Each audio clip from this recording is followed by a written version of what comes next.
campaign finance and INEC's regulatory powers. As stakeholders committed to democratic reform, it is essential that we approach this hearing informed, aligned, and ready to engage constructively with the National Assembly. Today's conversation is designed to unpack these reforms, identify areas requiring further advocacy, and align our positions as the bill progresses through NAS. You'll recall that the bill was read in the Senate, I think 2 days ago, and it also progressed through the House of Representatives in July before they went on recess. So we're honored to have today as our guest speaker, Barrister Festus Okoye, who is the principal partner at Lex Hill City Attorneys. He's also a former national commissioner at INEC. He's actually someone who needs little introduction. He's one of Nigeria's most respected voices on electoral law and governance. And then moderating today's session or discussion session is Mr. Austin Aigbe, a well-known election expert and reform advocate whose experience will help steer the conversation and distill practical insights for advocacy. I would like to take a moment to appreciate the European Union for their steadfast support to the EU SDGM program and for their continued investment in strengthening democracy, governance, and electoral process in Nigeria. We thank our cluster partners. As chair, Plaque is the chair of the Judicial and Legislation Cluster under the EU SDGM program. So we thank our cluster partners, Yaga Africa, who is the co-chair, DAI, IPC International Press Center, CIMESO Center for Media and Society, Nigeria Women Trust Fund, Electoral, and TAP Africa, formerly Albino Foundation, for their collaboration in convening this timely dialogue. The cluster members are implementing partners under the EU SDGM program, and we work together to strengthen Nigeria's democracy by supporting the National Assembly and the judiciary in achieving credible elections, constitutional and legal reforms, and justice delivery. Thank you all for joining us on short notice and for your consistent dedication to electoral reform and democratic governance. I encourage everyone to engage actively and share ideas that can help refine our collective advocacy as we move toward the public hearing. Once again, you are most welcome.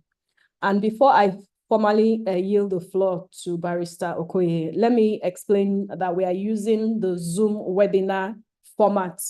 So there are participants that we all can't see. We have attendees, but they are there. We have, right now, we have over 30 people present. So we are only going to project the sign language interpreter. Hannah, please, can you turn on your video, please? Hannah. A sign language interpreter. We have a sign language interpreter. Please turn on your video.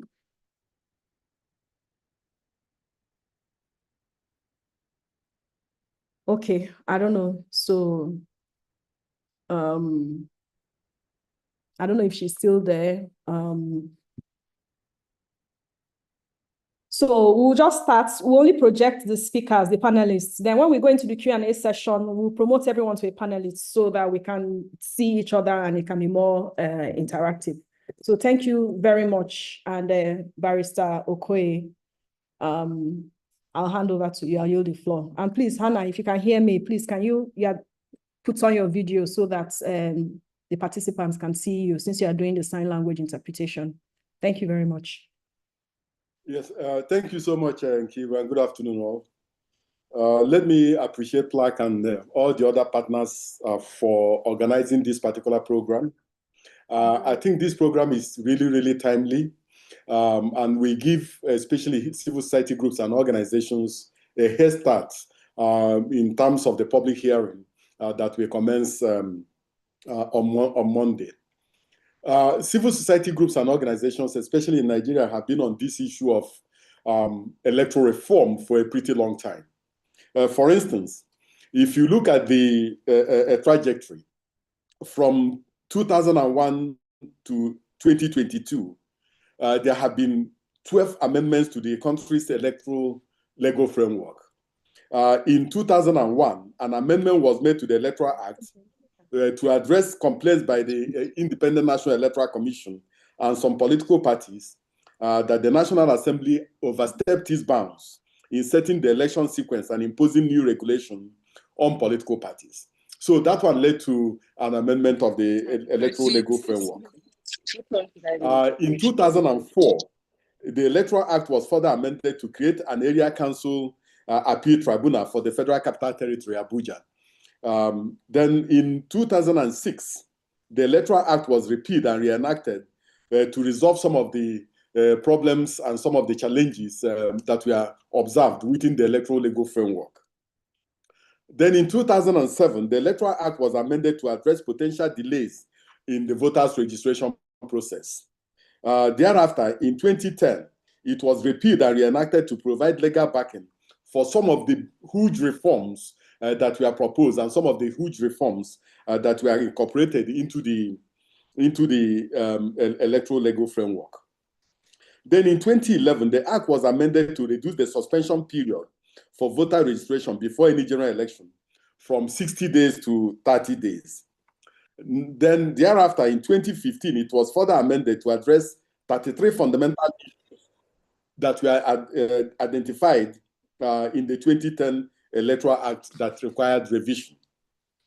Then in 2022, the Electoral Act was repealed and reenacted and provided comprehensive reform and comprehensive amendments to the electoral framework. But Nigerians were still not satisfied, and almost every after election, domestic election observers, international observers, development partners, and so on, suggest further amendments to the electoral legal framework based on what has happened before, during, and after the election. So the new amendments that have been proposed are some of the amendments that were suggested by civil society groups and organizations, suggested by development partners and international election observers, and some that were also suggested by the Independent National Electoral Commission based on what it observed from the conduct of the 2023 general elections, and some that were also suggested by some of the political parties. But what is fundamental and what is important is for civil society groups and organizations to look at some of these amendments that have been proposed and then go to the public hearing on Monday and any other public hearing that may be suggested and canvass whether some of these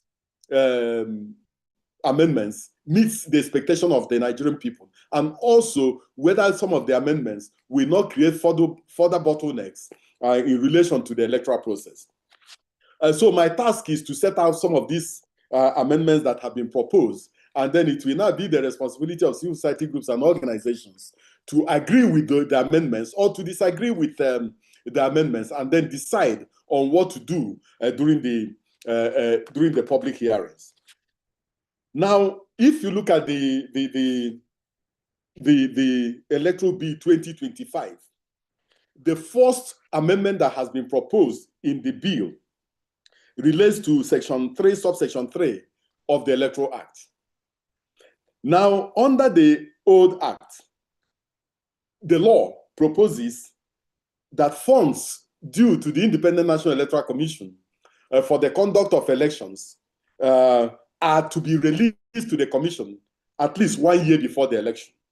The operative word that was used in the Electoral Act 2022 are to be released, that the funds are to be released to the Independent National Electoral Commission. But the Joint Committee of the National Assembly and its civil society partners felt that that was not strong enough. So they decided to tighten the framework by using the word shall to make it mandatory that the funds due to the Independent National Electoral Commission shall be released to the Commission 360 days before the conduct of election. So it's now mandatory to release such funds. It's no longer directory, it's no longer discretionary. It's now mandatory that they must release the funds 360 days before election. So that's the first one that was amended. So we should take note of that, that it's now mandatory to release such funds. The second amendment that has been proposed relates to Section 5 of the Electoral Act. Now, prior to this particular period, the electoral management body was asked to keep proper records, keep proper accounts, and keep proper financial records. But this amendment says if you require political parties to keep records, and if you also require the accounts of political parties to be audited, your own accounts must also be audited. So what has been inputted now is that according to the section, INEC must keep proper yearly financial records. And the bill says a deadline. Its accounts must be audited within 6 months after the financial year ends, in line with the law. So the bill introduces clear, enforceable audit timelines aimed to strengthen transparency around how election funds are to be managed and make it easier for oversight bodies such as the National Assembly and the public to verify spending and hold INEC accountable. So INEC is to be held accountable because sometimes the monies that are budgeted for elections, people see it as humongous. So if these monies are humongous, INEC has to be audited so that people will see in what ways and by what manner these funds were expended during the elections. Then there's also an amendment to Section 6, subsection 6(2)(b). If you look at the previous section, it deals with accountability and discipline of resident electoral commissioners. Before this period, the law says that resident electoral commissions shall be answerable to the commission. And the commission, in this sense, relates to the 12 national commissioners and the chairman. So it says that the resident electoral commissioners shall be answerable to the chairman. But what the new amendment has done is to say that the resident electoral commissioners shall be answerable to the chairman, to the commission, and disciplined by the commission. For those of you who are aware of what happened during the 2023 general election, the commission had to ask the resident electoral commissioner for Sokoto, the resident electoral commissioner for Abia, and the resident electoral commissioner for Adamawa State to only step aside. They had to only step aside because constitutionally and legally, the commission did not have the power to remove them, because the power to remove them resides with the president. So they were only asked to just step aside, but the commission could not query them, the commission could not discipline them, the commission could not do anything. But this new amendment has added the word discipline to the word answerable. So resident electoral commissioners are now answerable to the commission and disciplined by the commission. So I think that civil society groups and organizations should also interrogate that word disciplined by the commission vis-a-vis the constitutional provision that makes resident electoral commissioners appointable by the president and and can only be removed through the means through which they were appointed. Now, the next provision relates to the National Register of Voters and voters registration. A new section 10(2)(c) has been proposed. And what this section 10(2)(c) does is to add the national identification number, that is NIN, as one of the acceptable IDs for voters registration. Now, if you take a look at the previous, at the Electoral Act 2010, it says each applicant for registration under the continuous registration system shall appear in person at the registration venue with any of the following documents. A, birth certificate. B, national passport, identity card, or driver's license, or any other document that will prove the identity, age, and nationality of the applicant. That is what the Electoral Act 2022 provides. But the current electoral, the Electoral Bill 2025 provides something different. And I think that civil society groups and organizations and all the other stakeholders should take special note of this. It says, each applicant for registration under the continuous registration system shall appear in person at the registration venue with any of the following documents. A, Nigerian birth certificate. Nigerian birth certificate. The current Electoral Act talks about birth certificate. This one talks about Nigerian birth certificate. 2, the old Electoral Act talks about, the current Electoral Act talks about national passport. The Electoral Bill 2025 talks about Nigerian passport. And then added national identification number, that is NIN. Then it has removed any other document that will prove the identity, age, and nationality of the applicant. It has also removed the identity card or driver's license. Identity card or driver's license is not in this new bill. So I think that this is very, very germane. This is very, very important, and civil society groups and organizations should pay particular attention to this. Nigerian birth certificate. When you say Nigerian birth certificate, what does that mean and what does that imply in concrete terms? So we should pay attention to this particular excuse me, section. Now, one important addition is section 12.1d and section 12.2. What the bill has done is that the bill codifies the right of eligible inmates to be registered, making prisoners voting a clear legal duty for INEC. In other words, INEC must make arrangements to register inmates serving in correctional centers across Nigeria. For registration purposes, under the bill, an inmate is deemed ordinarily resident at the correctional facility where they are lawfully imprisoned or incarcerated.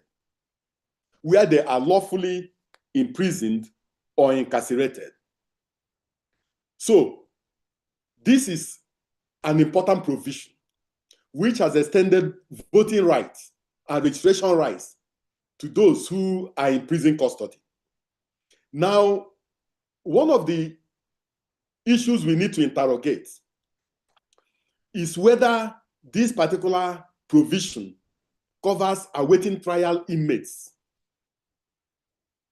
Because the bill uses the word lawfully imprisoned or incarcerated.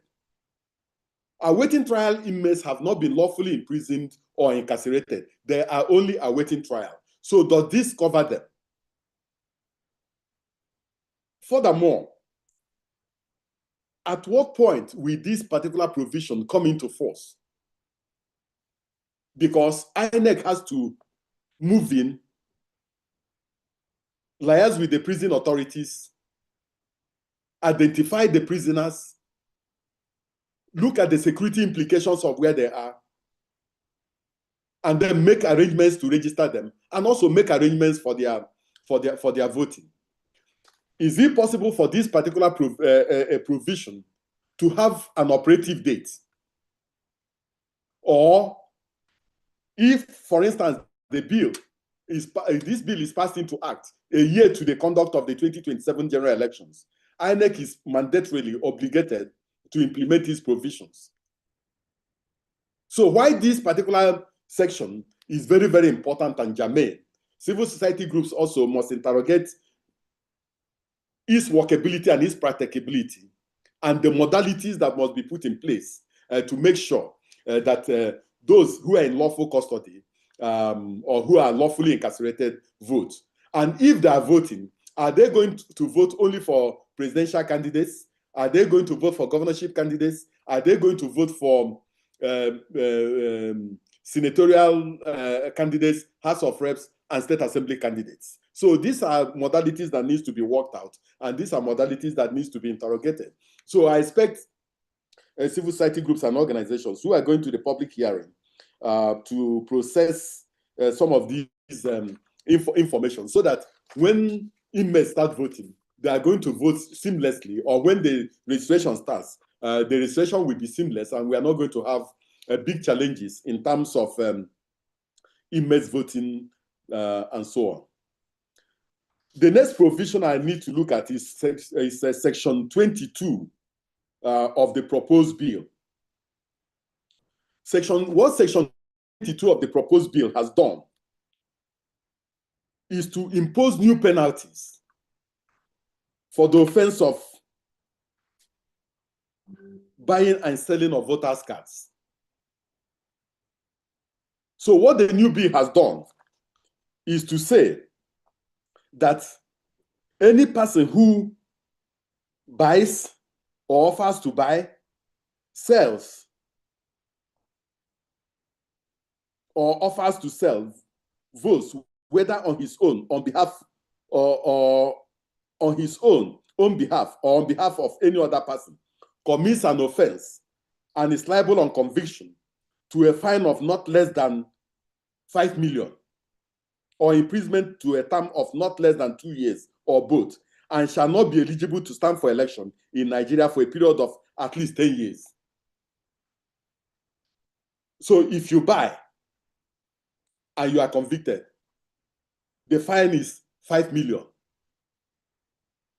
or 2 years imprisonment, or both, and you will not be eligible to contest the election in Nigeria for a period of 10 years.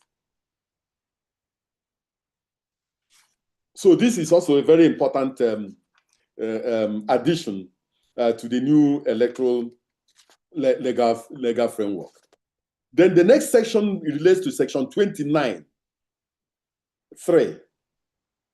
of the electoral bill. Now, section 29 deals with submission of candidates' details and publication of timelines. Now, section 29(3) changes INEC's deadline to publish a candidate's personal particulars in the constituency from 7 days to 21 days after receiving them from the party.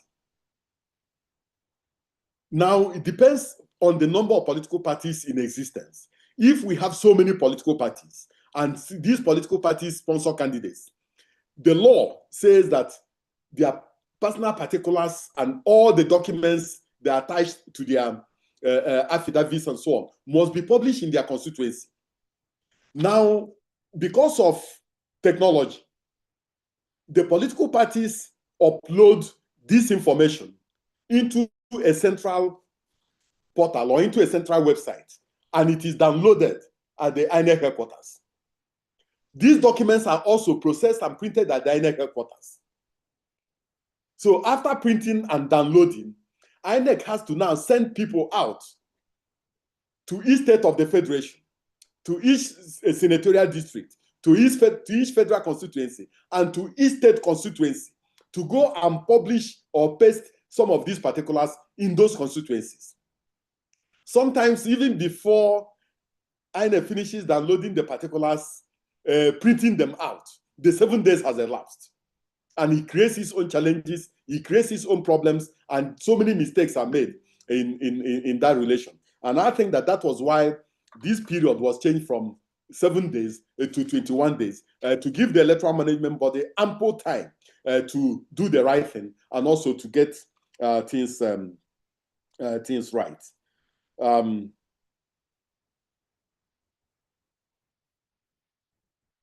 Then from there, you go to section 29, subsection 5. Section 29, subsection 5 relates to candidates submitting their personal particulars and also submitting information relating to their qualification. Now, section 29(5) of the Electoral Act 2010 is retained.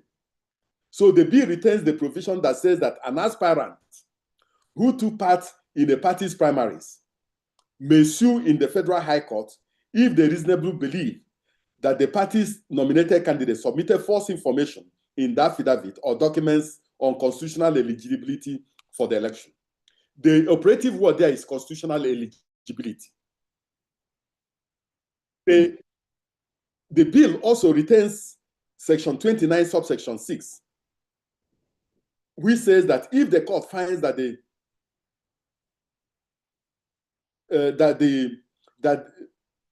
the falsehood relates to constitutional eligibility, it must disqualify the candidate and the sponsoring political party.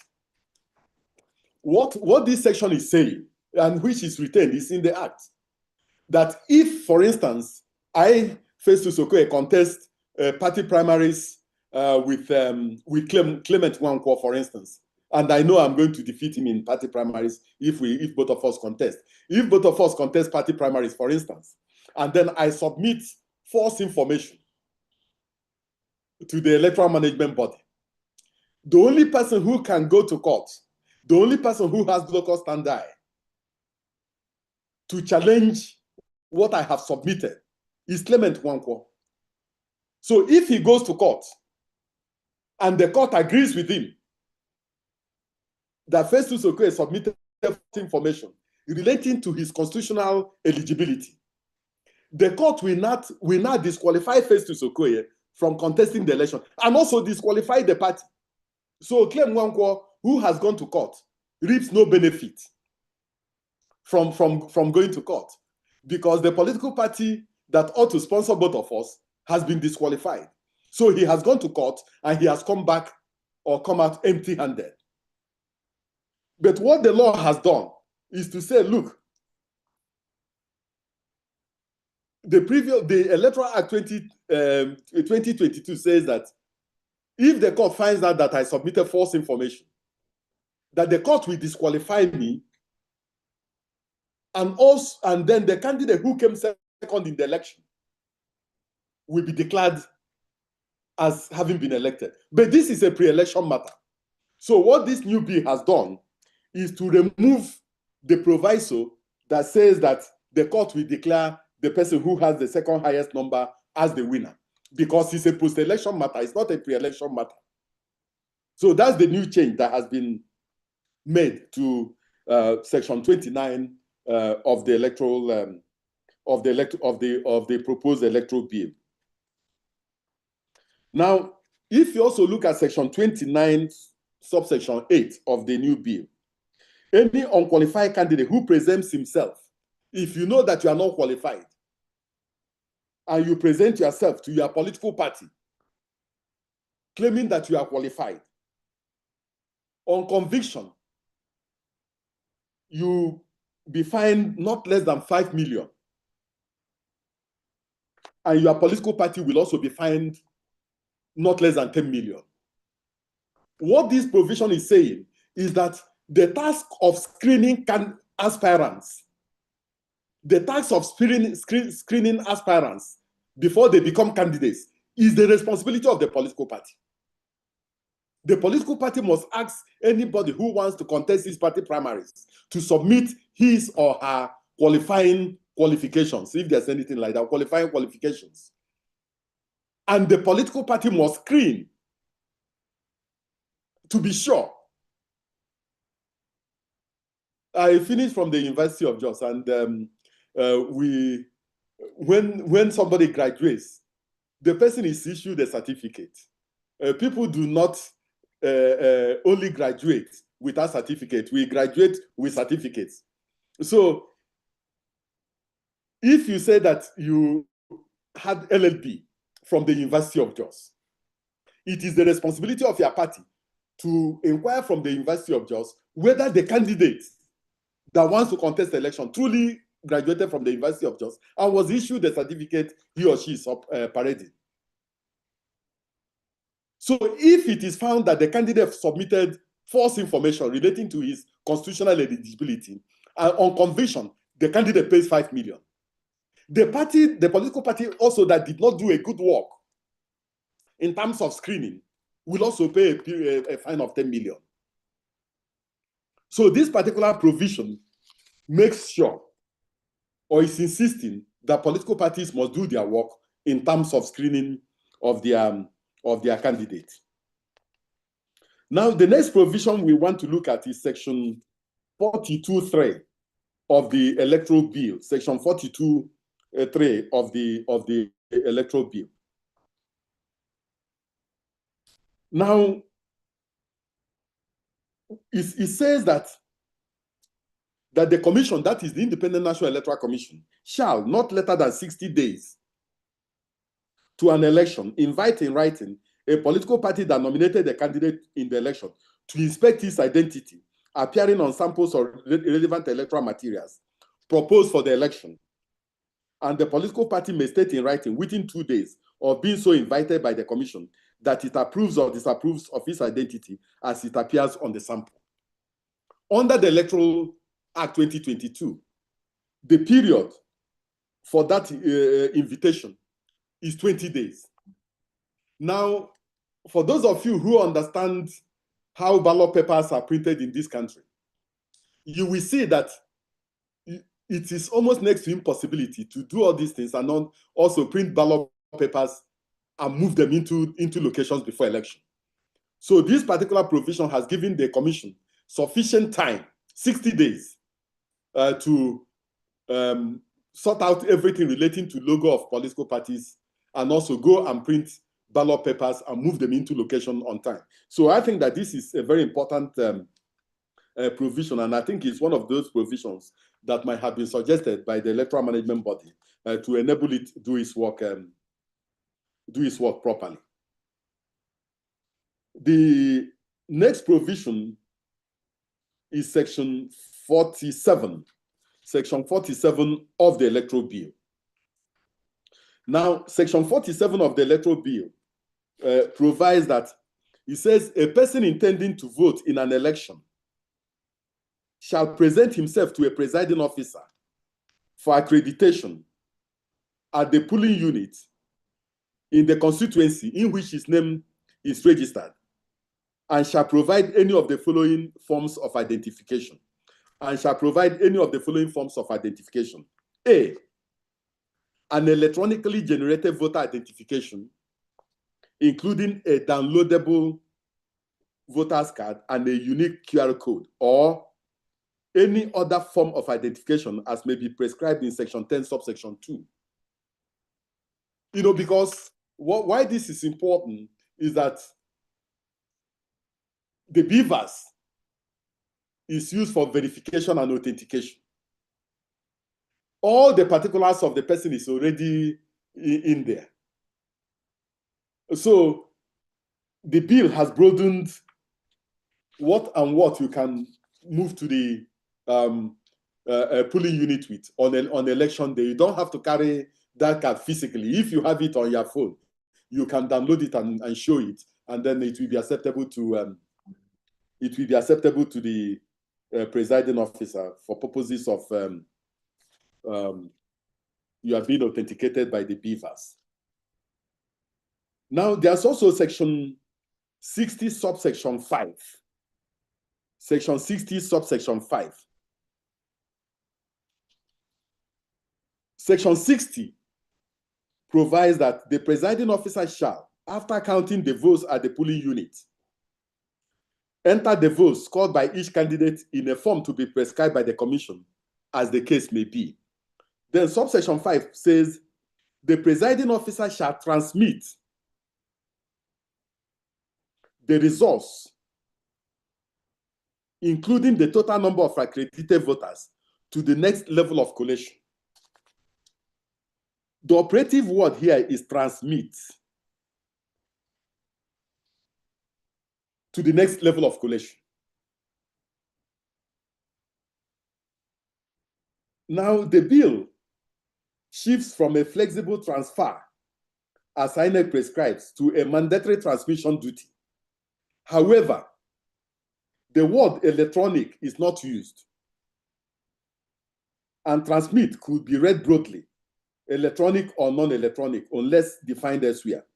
Now, the bill has defined the word transmit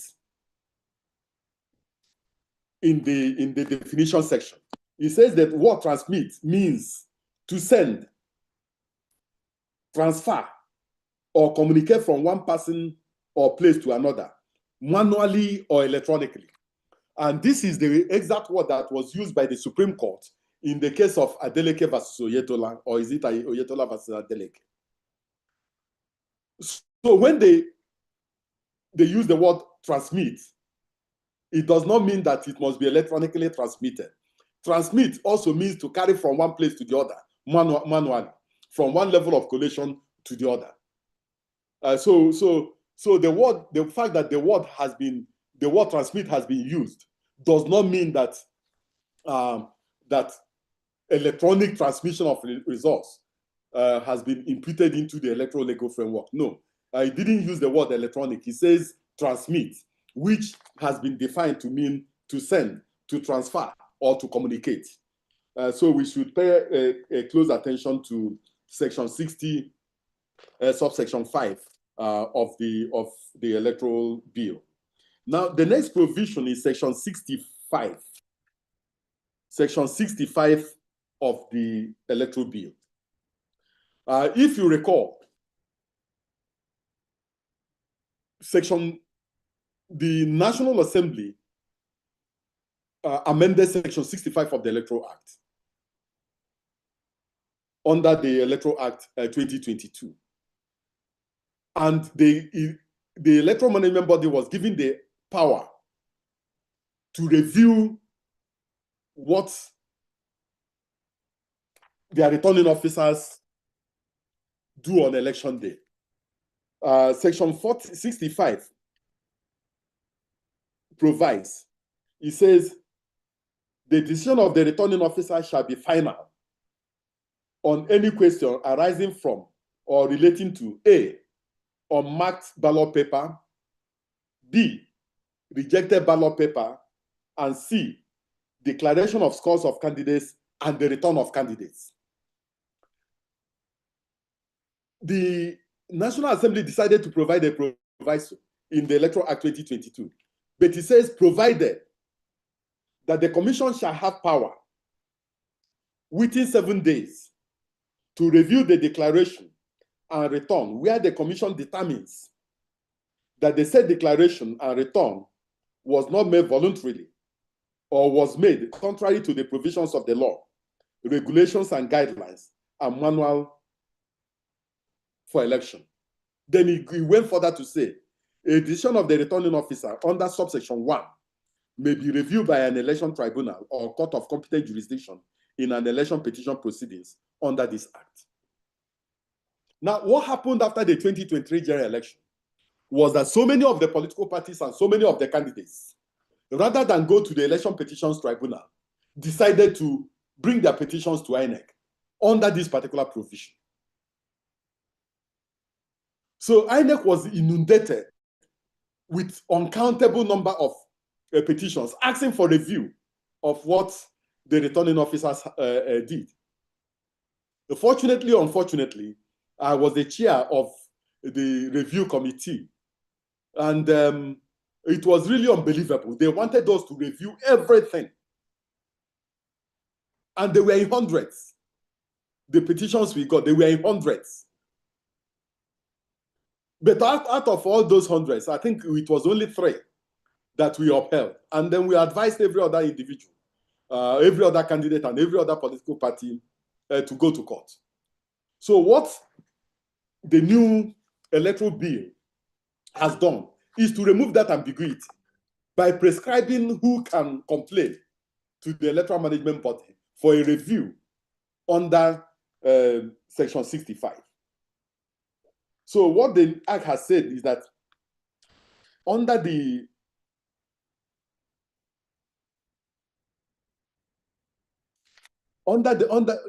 proposed bill,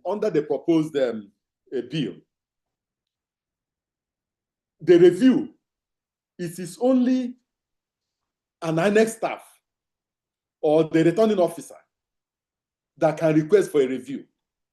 So it says the proposed new section 65(2) keeps the 7 days review window, but narrows the trigger to 2 grounds. Where INEC receives a report from its officials and is satisfied a declaration or return was A, made under duress, or B, knowingly and willfully made contrary to the post-election collation procedures in section 62(4)-8. So only these 2, only the INEC staff who were out there in the field can request for this. Oh, as I was collating, as I was trying to make a report, they put a gun on my head. And because of that, I did what they insisted I should do. So that is what we have in the new provision. Now, the electoral bill also removes the proviso requiring a court to review some of the things that have been done by the returning officer and pushes it to the election petition tribunal. If you have a challenge, you should go to the election tribunal. But the electoral management body can administratively review if he receives a report from any of his officers relating to what has happened during the collation of results or whether during a return. Now, the next section is section 75. Section 75(6) of the bill. Now, section 75 relates to registration of political parties. It relates to political parties. Under the Electoral Act 2022, the electoral management body is given the discretion to make a determination of the amount of money it wants to charge a political association that wants to register for administrative purposes, administrative charges. But the bill says no, we are going to prescribe administrative charges. So the bill in a new section 75(6) says that an application for registration as a political party shall not be processed unless there is evidence of payment of an administrative fee of 50 million. But the current Electoral Act says that it is the electoral management body that shall fix the amount chargeable for administrative purposes. This new provision, does it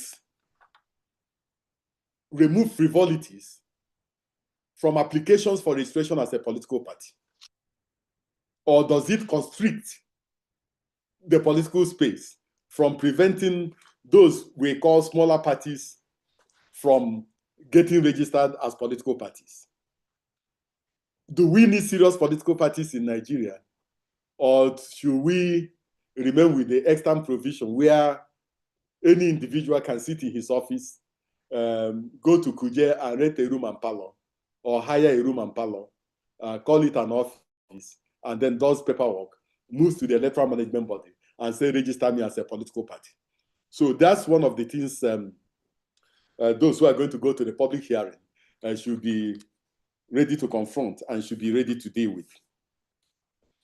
One of the most important provisions from my own perspective relates to section 77, subsection 2 on party membership register and mandatory data fields. The old provision in the Electoral Act says that section 77, yes.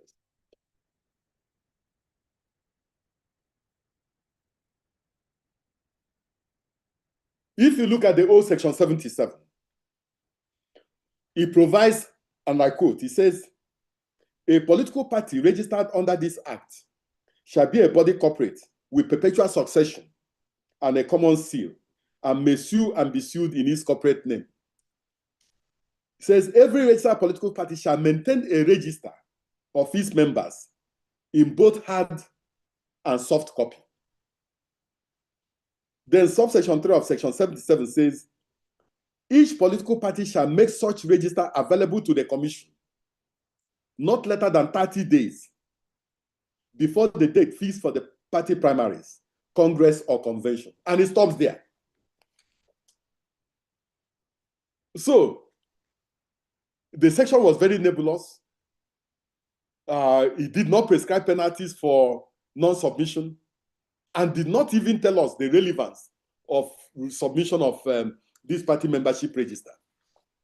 So what the new electoral bill, or what the electoral bill has done, is to streamline some of these issues and make new prescriptions. And I think that for purposes of exactitude, let me just read what the bill says. The new bill says, every registered political party shall maintain a digital register.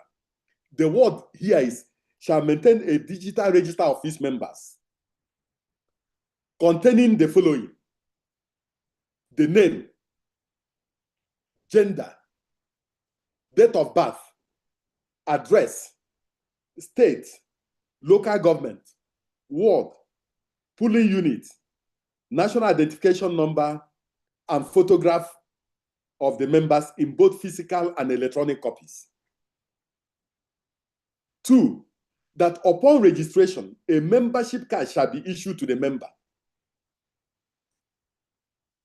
3, each political party shall make such register available to the commission not later than 30 days before the date fixed for the party primaries, congresses, or convention.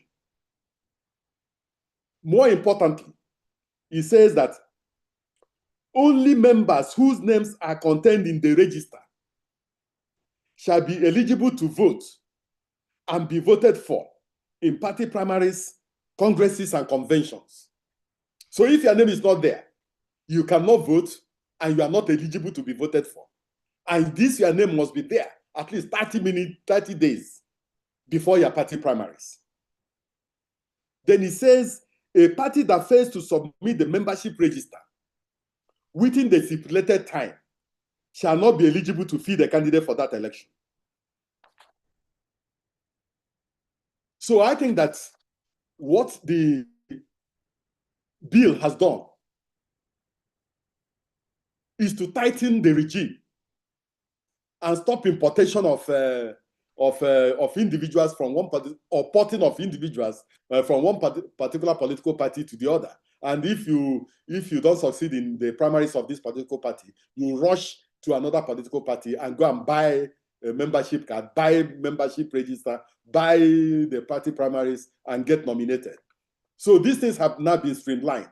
The moment you have submitted your membership register and your name is there, your name remains there. If your name is not there, you are not qualified to contest party primaries, and you are not eligible to vote in party primaries. So I think that this particular section is very, very important, and the civil society groups and organizations and all the other stakeholders should pay particular attention to this particular section I've just read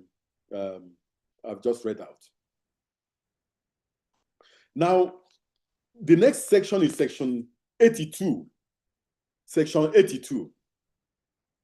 Section 82 deals with party primaries also. It says that every registered political party shall give the commission at least 21 days notice of any convention, congress, conference, or meeting convened for the purpose of electing members of its executive committee, other governing bodies, or nominating candidates for any of the elective offices or mergers specified under this act. Now, the important one is subsection 2. It says that the notice shall specify the date, the time, venue, and names of the members of the Congress, convention, or conference committee as spelled out in the party's constitution.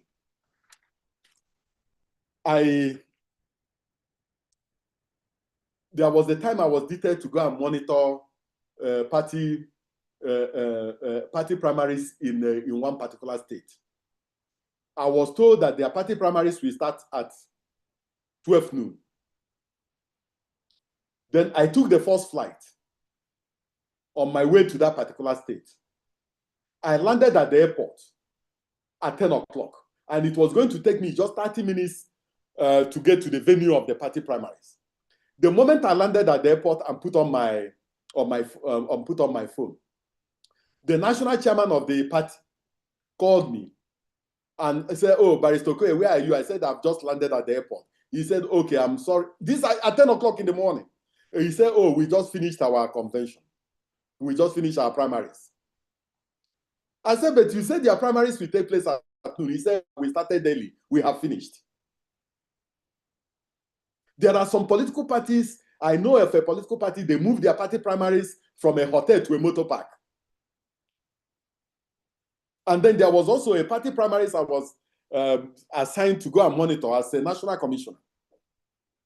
We go to the venue in the FCT, in the Federal Capital Territory. There were 2 canopies in front of the place where they said it was the office. We saw the national chairman. He said, no, in the next 10 minutes, this place will be overwhelmed, will be submerged by our members. I said, okay, we are waiting. I went across the road with my PA to buy newspapers. But from across the road, we were seeing what was good. We were seeing their canopies, and we were seeing the office. So after like 20 minutes, we crossed the road back to the place, and we saw 5 people. I asked him, where are your members? He said, they are finished voting, that their members scattered all over the globe, voted electronically. So this particular provision is to obviate some of these challenges where the party leadership play poker with issue of their party primary. So it wants to introduce some level of certainty in the conduct of party primaries and so on. Then the next one relates to indirect primaries. The next one relates to indirect primaries. And indirect primaries is found in section 84, subsection 5 of the extant Electoral Act. If you look at section 80, section 80, just a minute. Oh, I was looking at the Constitution. Section 84.5.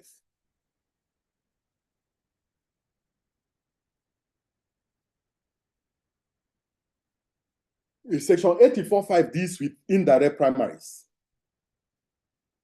And if you look at it, it says, for instance, it says a political party that adopts a system of indirect primaries for the choice of its candidate shall adopt the procedure outlined.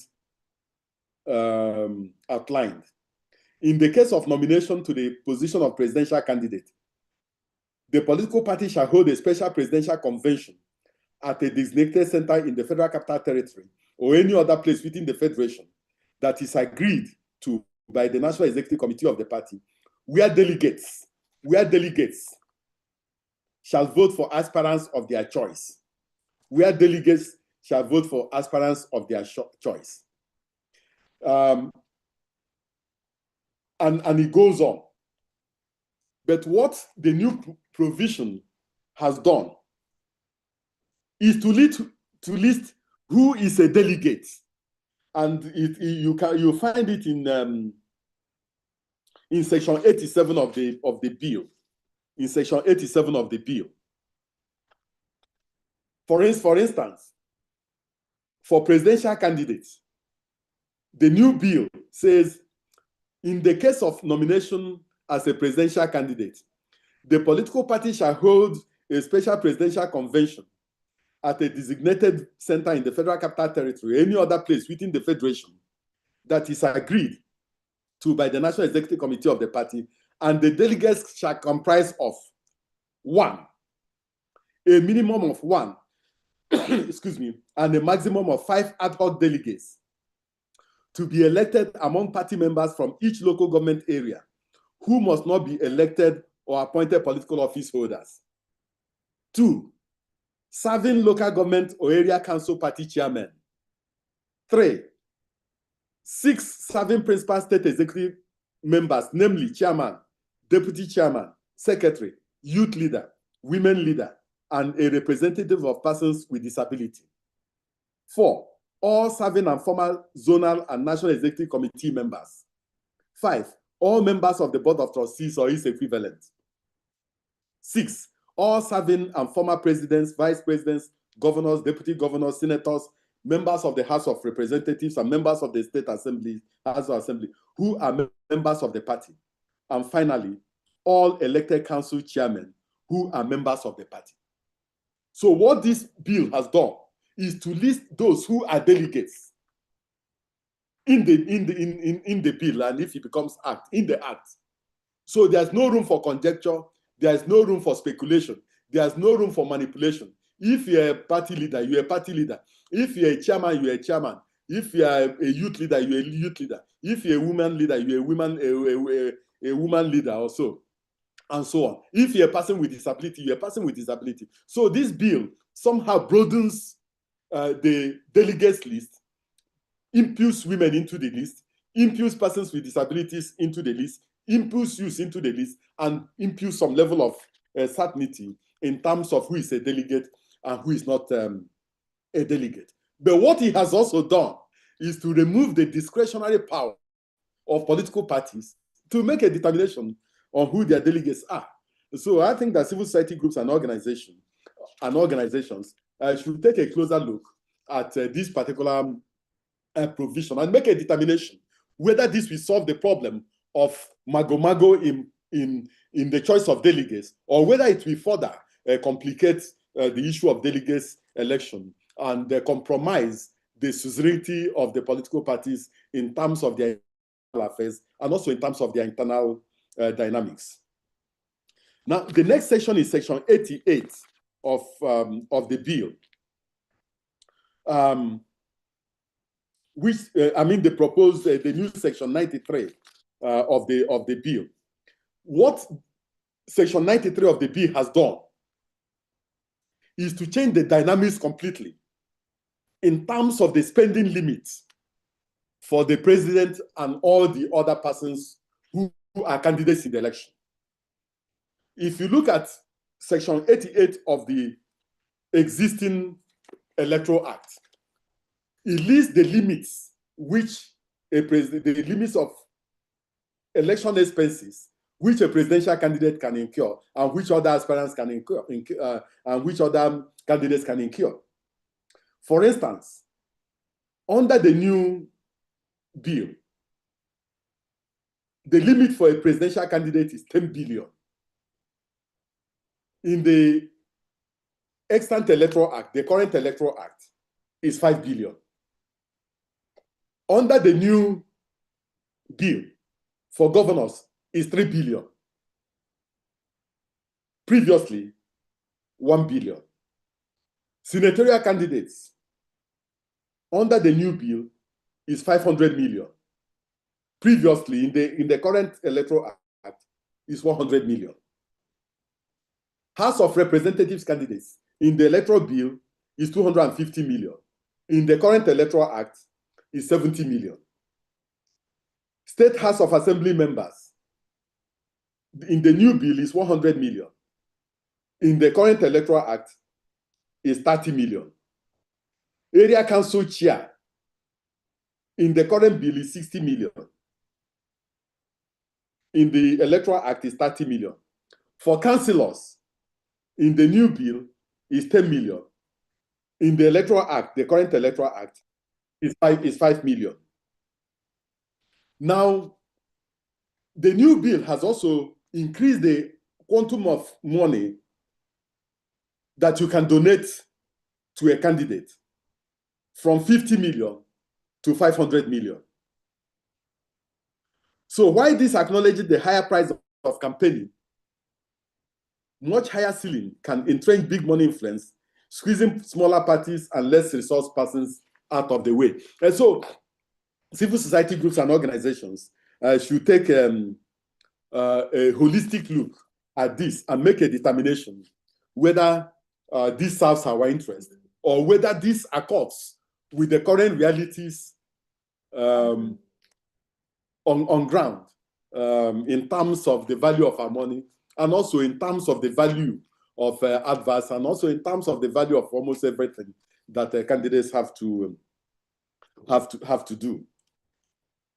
Now, moving back a little, the new bill has tightened the penalties for electoral infraction. The new bill does not want, in the new bill, they are proposing that if you misbehave,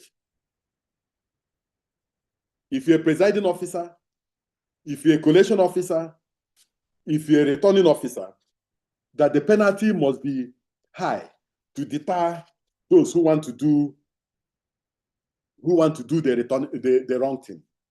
So, for instance, in the proposed bill, it says a returning officer, and I'm talking of section 62, subsection 9. It says a returning officer or a collation officer, as the case may be, commits an offense if he intentionally, the operative word there is if he intentionally collates or announces a false result and then is liable on conviction to imprisonment for a term not less than 2 years with no option of fine. No option of fine. But the operative word is intentionally.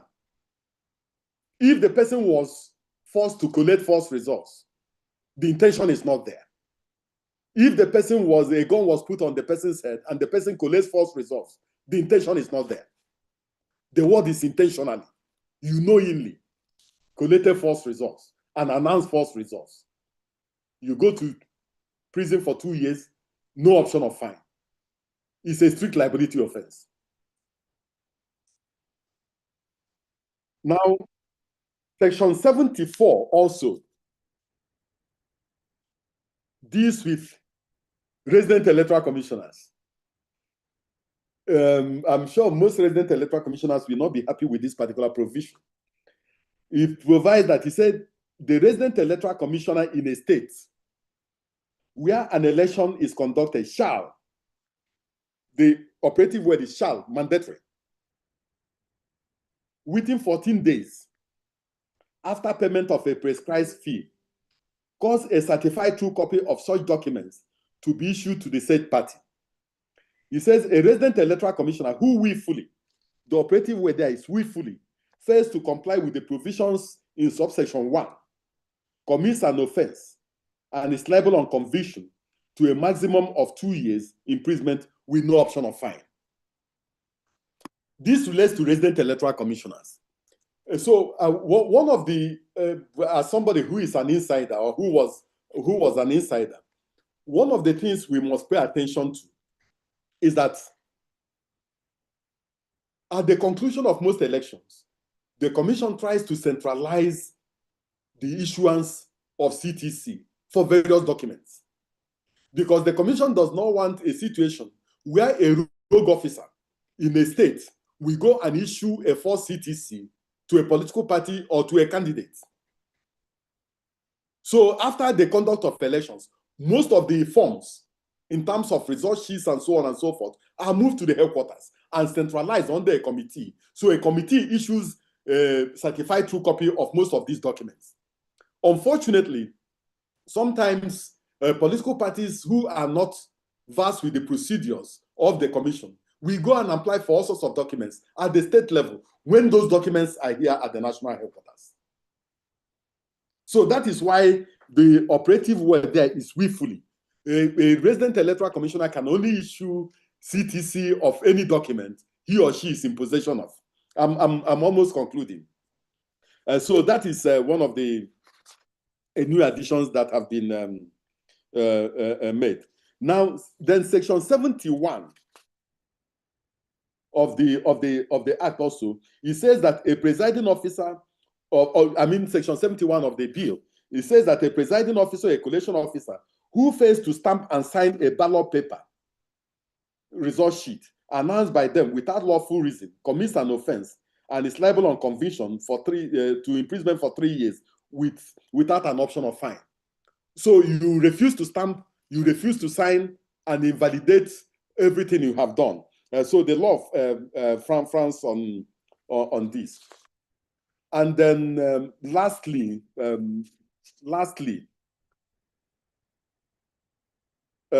is section 89, subsection 4.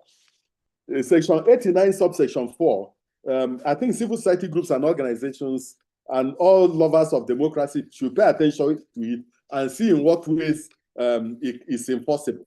It talks about, it says that offering or giving money or any material benefit to a delegate to influence the outcome of party primaries, congresses, or convention is a crime. On conviction, the offender must be sentenced to 2 years imprisonment without an option of fine. So what the new bill has done is to also increase the penalties for various offenses that are in the Extant Electoral Act to deter to serve as a deterrent to people. So I think that it's important before we go for this public hearing, for civil society groups and organizations, for professional groups and organizations, and also for the critical stakeholders to be abreast of some of these provisions, so that at the public hearing, the debates and the contributions will be robust and not based on ignorance, and not based on things that are not found in the bill. So I hope I have succeeded to a little extent in enlightening you on some of the new provisions that we have in this electoral bill, and hopeful, with the hope that at the public hearing, our contributions will be robust and they will be meaningful, and they will also contribute to a good electoral process and a good electoral act for the country. Nkiru. Thank you very much, Barrister Okoye. Yes, you were able to successfully enlighten us, so we are more, should I say, educated, and we are not confused. Thank you so much, sir, for a very detailed treatment. We didn't expect anything less.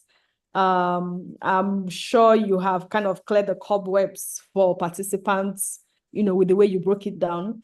So very quickly, because we don't want to keep people too long, it's Friday. So I think we'll just move to the Q&A and discussion session. So Austin, I don't know if you're still there, if you can start your video.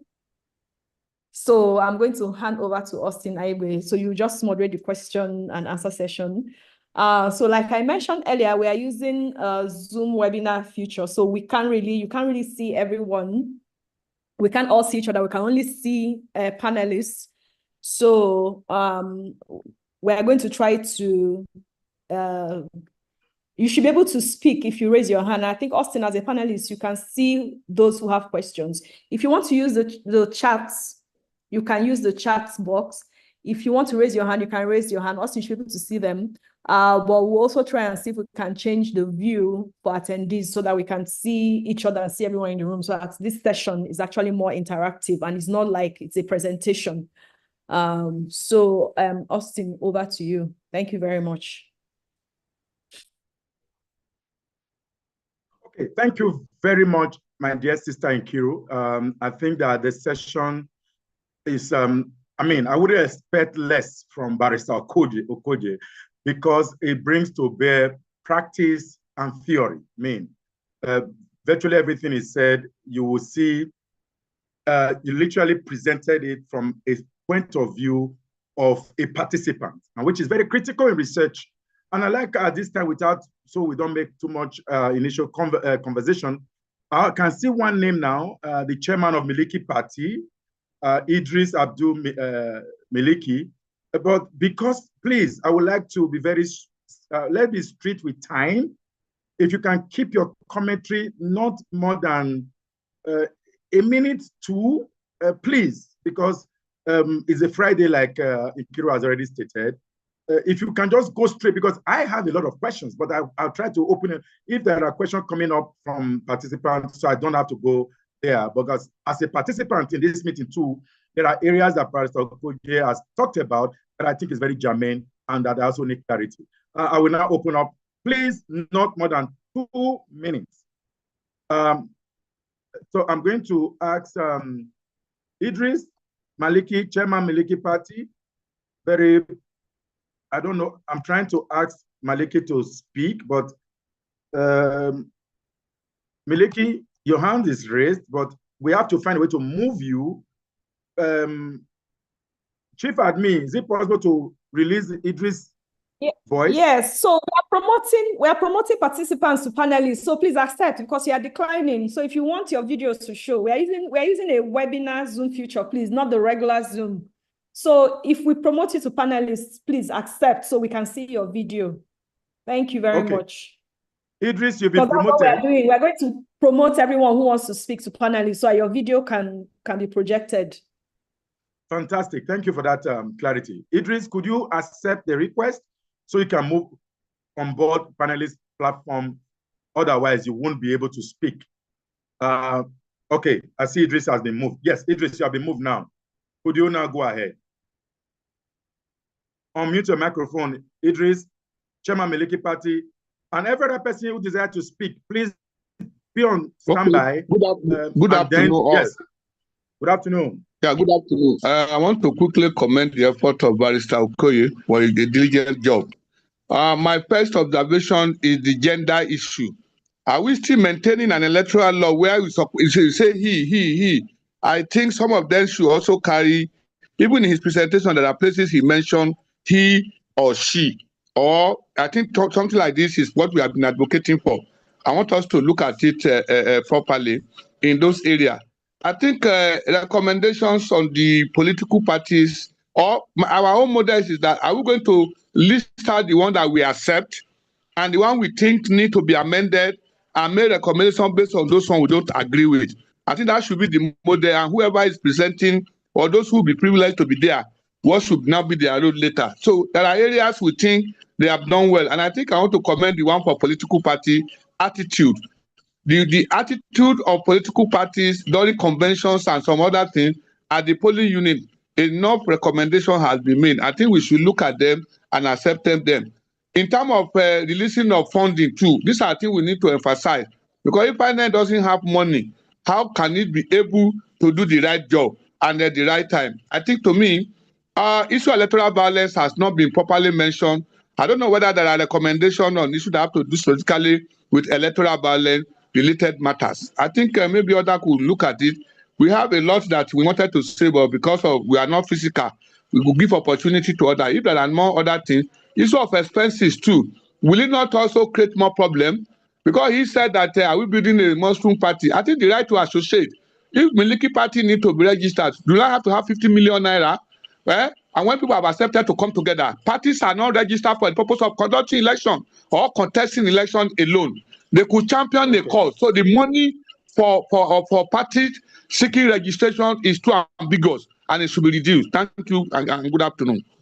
Thank you, Miliki. You raised a fundamental question. I think if you listen to Barrister Okoje's analysis, it talked about when we get there, these are the things. When you get there, it kept referring to a place we are going. And in this conversation, and I like the trajectory you came from, all of the areas we think are fundamental, we'll take them out and then we'll do a strategy.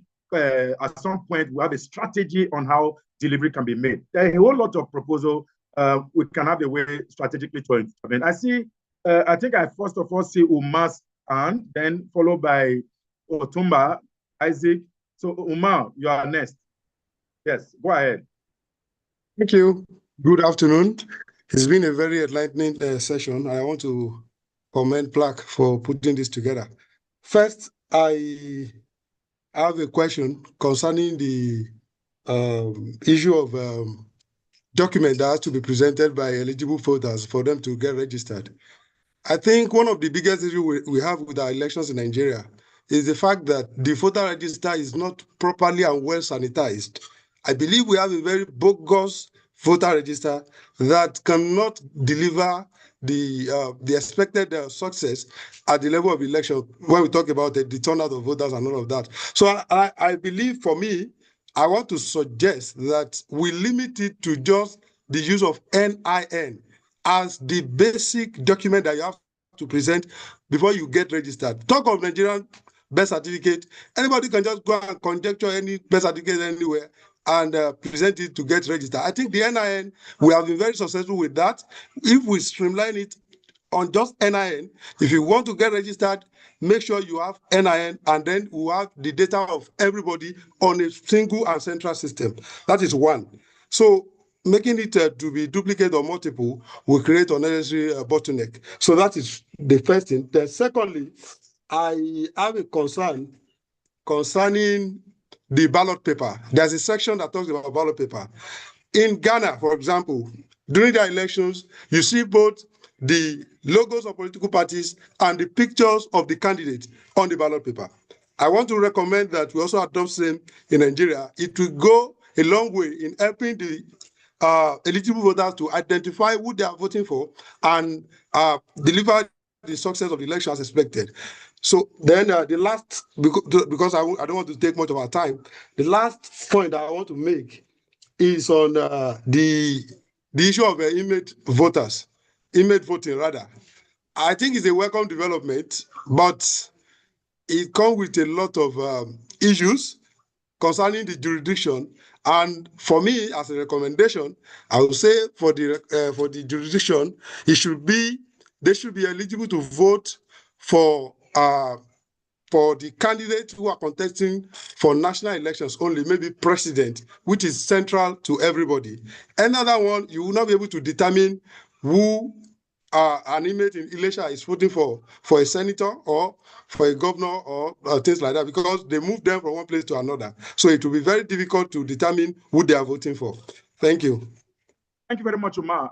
Why not trying to respond to your question? The question about the criteria for registration is key, but also know that one of the reasons why people do register to get the PVC has several reasons. Number one, that is the only free national ID card that you can use for even your banking endeavors. For instance, people are unable to get ID card, national ID card, so to say, go run to INEC to secure an ID which is accepted. So if we no longer use, there's no longer the permanent voters card printed as part of the recommendation Barrister talked about, you would have reduced the number of people who want to even try to register as it were. Talking about voter turnout, because I heard you loudly. So I'll move on now to Otumba. After Otumba, I see Agiampe's and Otumba, please, we are doing well with time. Let's stick with it. 2 minutes maximum. Yes, Otumba, you have the floor. Yeah, good afternoon, all. Otumba Isaac Ogofi from JDBC Jebode. I have two quick comments to make. One, on section 29.5. When you talk about knowing the document, then my question is, how do you think people will know which document is submitted is right or not? Whether the document submitted were false or not. Then the other one is on 1993, on the limit of spending. With the rising cost of things in Nigeria, how do you know which the amount of money that will be spent? Or let me ask a personal question to Festus, Barrister Festus. You were in INEC. I don't know whether you were able to determine how much a party spent during the election.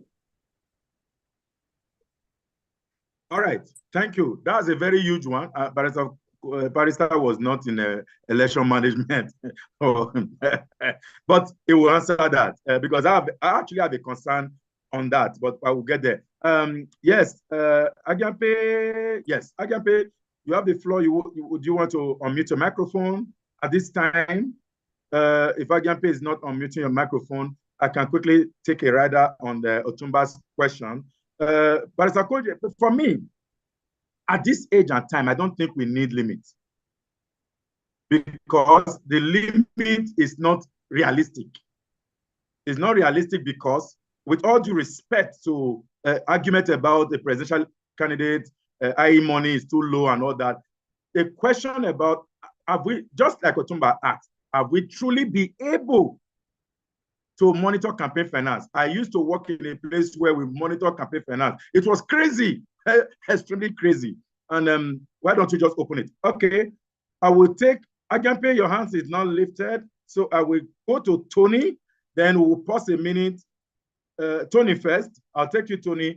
We'll pause, then ask Barrister Okoje to respond to those few ones. We'll come back again. We'll try to keep it short. Even Barrister Okoje's response will also be very short so that we'll meet up with the man. Tony, you have the floor. If I see you have dropped your hand, I don't know whether you still want to speak. Tony, All right. Otherwise, I'll go to Zik. See, so I don't know more. That's that name. Zik, where? Please. Zik White. You can mute your microphone. Zik White. Oh, okay. Just two things. Is that Tony? Who is speaking? Okay, go ahead. Please go ahead. Sorry, my name is Dr. Bonat Job Tagway. Just two concerns I have. How is it possible for us, to ensure that resident electoral commissioners are indeed accountable to the commission, whereas the commission really does not have the powers to appoint? We know that the president appoints. Now, there is a case in point, the Adamawa State example that was just given, but it is really the right thing to do, that the commission checks the exercise of resident electoral commissioners. Secondly, I am still struggling to come to terms with the provision in the proposed bill that insists that birth certificates should be Nigerian birth certificates. Does that not automatically exclude those Nigerians that may be given birth to outside the shores of this country, but that in time would have matured and want to exercise their franchise here in this country? Because the specifics of insisting that this birth certificate must be a Nigerian birth certificate would already have disenfranchised those Nigerians who, by accident of birth, were giving birth to outside the shores of this country. Thank you. Thank you very much, Mr. Yes, you raised a fundamental point. I think I agree. But again, I wrote in my book earlier while Barrister was speaking, I wrote the National Population Commission, I'm sure Barrister Koje will respond at this time. Barrister, because of time constraint, will you want to quickly speak to those initial commentaries and questions? Thank you very much. Go ahead, please. No, I would just be very, very brief. On the issue that was raised by Miliki, on the gender neutrality in our laws, we've been encouraging our legal draftsmen and women to move towards gender neutrality, especially in the drafting of laws. So I think that the legal people who draft laws, especially for the National Assembly and others, must do something about that. And then I will flip back to the issue that was raised by I think Tegwe. You see, I also have concern about the issue using the word Nigerian birth certificate. When I checked my father's records, the record I saw was a certificate that was issued by a maternity hospital in Jos when I was 2 days old, that was issued to my father, confirming that I was giving birth to a maternity hospital in Jos. So which document can be more authentic than that particular document? And especially the issue of using the word Nigerian birth certificate, Nigerian this, I think is limiting. I agree that we've had problems with people presenting all sorts of documents, and those documents are accepted, and underage persons and people who are not eligible to be registered are registered. So I think that that's one of the issues that can be tabled before the National Assembly during the public hearing. Well, on the issue of discipline of resident electoral commissioners, incidentally, is it that I had the fortune or misfortune of being at the center of the Adamawa situation, because I was the national commissioner that was sent to Adamawa to go and conclude that particular election because of what the resident electoral commissioner did.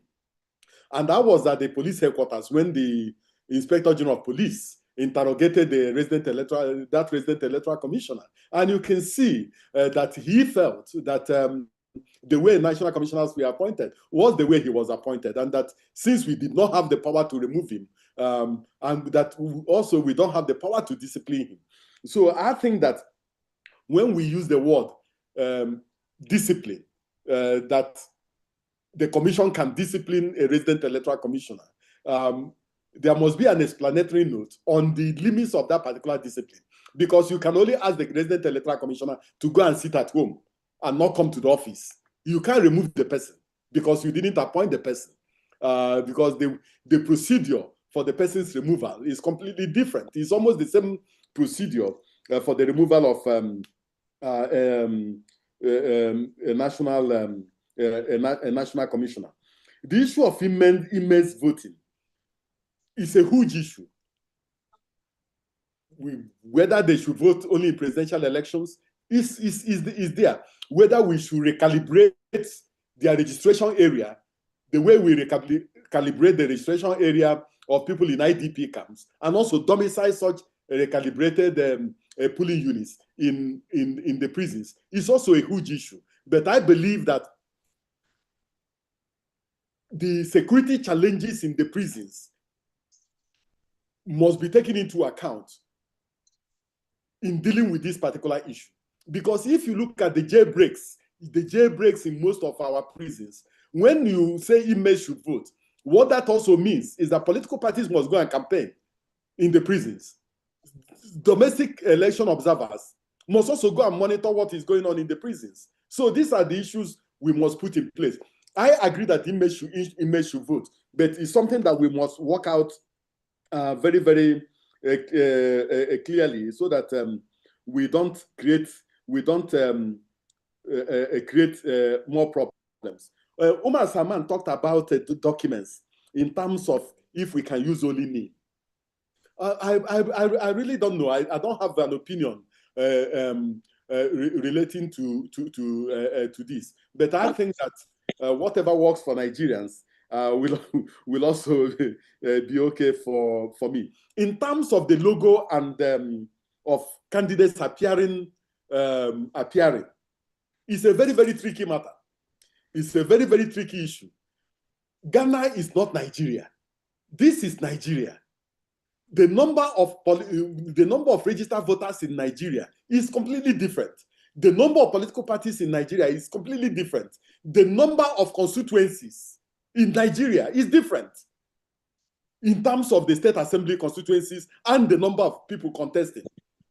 One single mistake in terms of the picture of a candidate nullifies the entire election, and you spend millions in conducting election in one constituency. So I think that there are some of these issues that we can suspend for now, but as our electoral progresses, and as we mature, and as we become more sophisticated, we can input them back into the electoral process. But I think that we should make haste, and make haste slowly, taking into consideration our technological development, also taking into consideration the character of our political class, the character of the political elite, who are ready to exploit any small loophole to their own advantage. Austin. Yeah.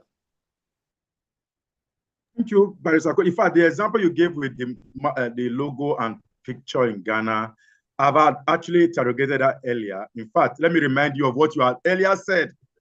And that's what you just re-emphasized now. But for Ghana, the truth is that it takes you about a year to have your candidate in place. So you would have been done with all of those. This is not the candidate that's the candidate that we have in Nigeria. Like Pastor Okoji said, if you make a mistake, we spend too much of our resources in reprinting. But in Nigeria today, elections are usually, party primaries are usually like 6 months ahead of poll. But in Ghana, about 24 months. So think about that as we think. So you would have eradicated anything that has to do with judiciary and all that. About the same conversation ongoing about the time for adjudication for winner of elections, that before you swear in a candidate as elected, you must have exhausted the judicial processes. That's me. A lot of conversation is on. So I'm going to go to Tony. Tony, you are number 1. Gloria, you are 2. And Stephen, you are number 3. Please take your number. We go straight. Please, again, the timing, 2 minutes max. Tony, you have the floor. Thank you for this opportunity.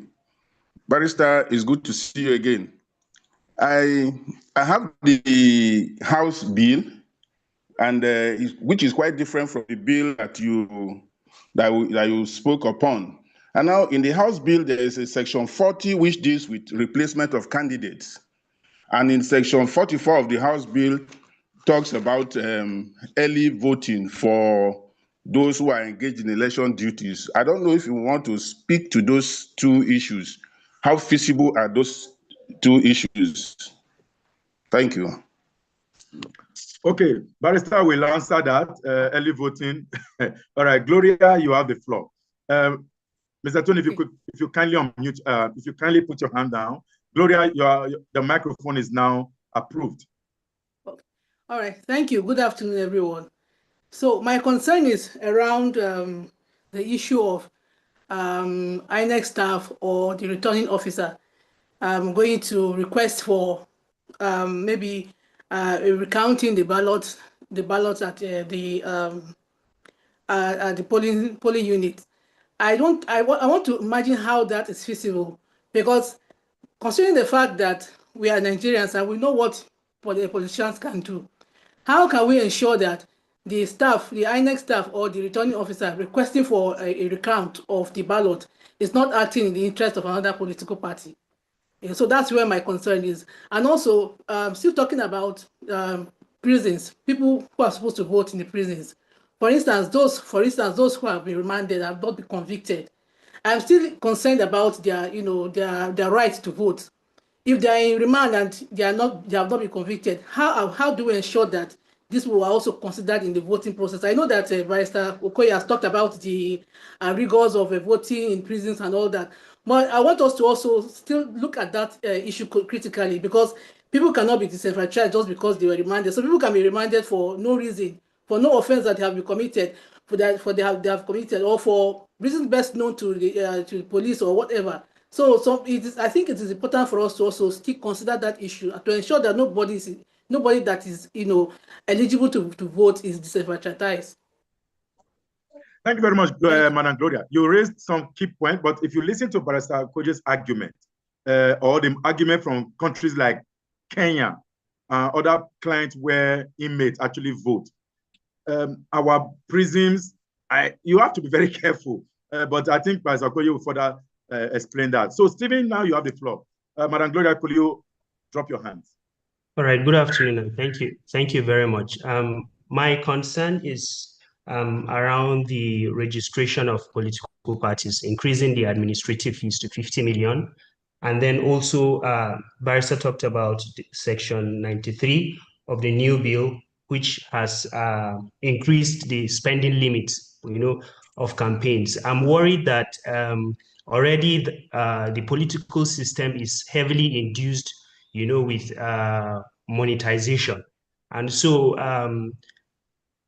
reflecting this now in the new bill, is that not worrisome that it other fuels issues around money politics? For instance, I'm thinking that probably what we need to do to strengthen political party registration is, to increase probably the presence of political parties across states of the federation, or to say that political parties, maybe to support affirmative action, to say that any political party that wants to, any association that wants to be a political party must have at least 20% or 30% women included. So I am worried that it seemed to be more about money and less about building institutional capacity. And my last point is around placeholder. In the last elections, we've seen so much gimmicks around political parties, putting in placeholders, and then close to the elections, somebody withdraws. So I'm thinking if we can probably also look at that to see where we can reduce the issue of, having placeholders, so that that can also help us in our the electoral system. Thank you. That's my question. Thank you very much, Stephen. You see the challenge with political parties or politicians, the more you create new laws, the more they have a way of bending it. They don't break it. And that is why we are back here. As of 2020, we literally have a very fine electoral act, but we are back again because of those issues like you just itemized. Yes, please, can you pass on Jake to the platform for his hand is raised? Chief Admin, will you help me do that? Jake is on the other side. wanted to come. Okay, yes. Jake, could you go ahead? Jake, you want to? Okay, Jake. Yes, Jake. Jake, have you moved now formally?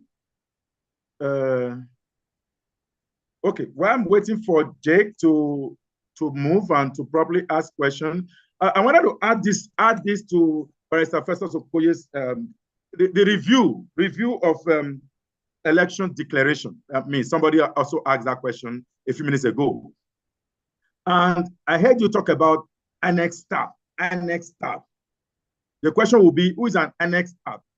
Annex staff are ad hoc staff classified as annex staff. So for instance, if someone declare results in quote, I don't want to say result because it's also result at the polling unit. If you declare a polling unit result under duress, would that be classified as that level of session we just talked about? Because I saw the question you kept talking about returning collation officer, returning officer. So is polling unit declaration not part? Even though polling unit is, I don't want to use the wrong words, but I believe you understand what I'm talking about. Staffers of INEC are all staff. Can they be classified as staff? I don't have any hands lifted now. I'm not sure Jake has been able to pass on to this platform. I still see Agyampe. I don't know if you still want to raise your hand. Yes, Jake is here. After Jake, I will turn the microphone up to Barrister to respond to the second round. And if there's no more hands, we can formally call it a day. Yes, Jake, please, you have the floor. What they did to River State. Okay. Yeah. Austin, can you hear me? Loudly and clearly. Can you hear me? Very well, sir. Very well. You can go ahead. Well, I'm really having a network issue. Okay, so but if you can hear me, I wanted to know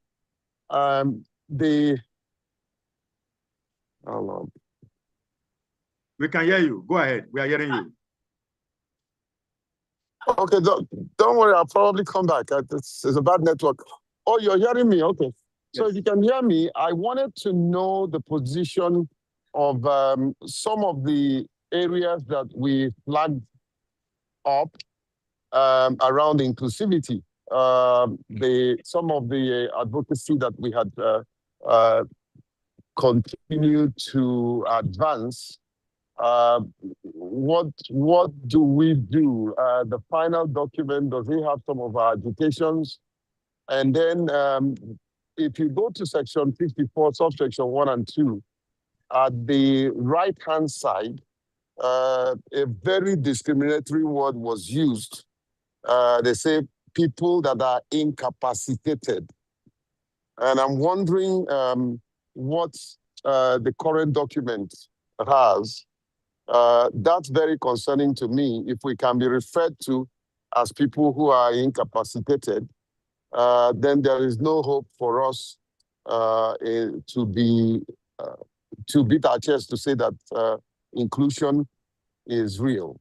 I hope you heard me, and I will listen to the legendary Festus Okoye. Thank you. The legendary Festus Okoye. but maybe before, because barrister will use the legal language, but I think that incapacitation varies. I mean, I wouldn't classify person with disability as though incapacitated. I don't know, but I think that Festus Okoye will answer that. But Oga Festus, before you take this, let me quickly add one. Is on the provision of congresses. I'm happy that we are moving to 30 days for documents to be submitted to INEC, including the voter register in in hard and soft copies. Would you not think that we can do better if we move that to like 60 days? 60 days, because so that we can further remove, I know the idea of overnight defectors is largely underneath this, to further strengthen political party system in Nigeria, so that we can truly reduce. 30 days is good, but can we not have it at 60 days, 2 months? you would have made up your decision to contest in a party. And this is good because it already dealt with the issue of waivers in parties' constitution. You know how they waive, but the Electoral Act is stronger than waivers in the constitution. If we move it to 60 days, I think it has more leverage to further make party more stronger. And like you know, political parties are like the weakest link to our strengthening of our democracy. And that cannot be said enough. I will turn the microphone now to you, Barrister, for responses. Thank you. Thank you so much. Let me quickly respond to Tony on the issue of early voting. The issue of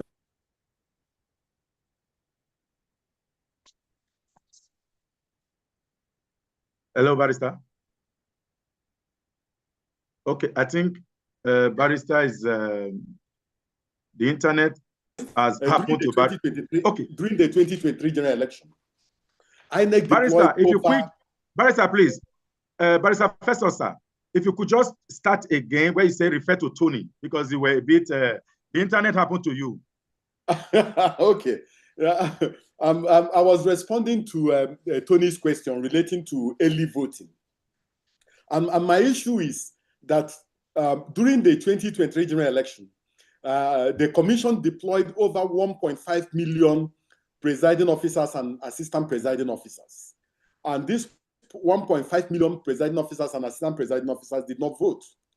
The commission also, the security agencies also deployed thousands of their officers on election duty. There were supervisory presiding officers, there were journalists who were out there on election duty. Domestic election observers were also out there on election duty. And so if you put it in context, you will see that there were out of maybe over 4 million election duty staff on election day, that there's a possibility that at least 500,000 of them are registered voters, and these people will not vote on election day. Now, the challenge here is that while I agree that election duty staff should vote in terms of early voting, I personally have only two concerns. My first concern is after they vote, will their votes be counted on the spot? If their votes will be counted on the spot, that polling unit around Aso Rock, and the polling units in the police barracks and the polling units in the military barracks, if all the soldiers that will be on election duty and the police people that will be on election duty, if 70% vote for the opposition party and their votes are counted before the elections, of course there will be a problem. That is one. Secondly, will the votes be counted there and then, or will the votes, the people vote and then the votes will be taken to the central bank and kept there until election day? That's my second concern.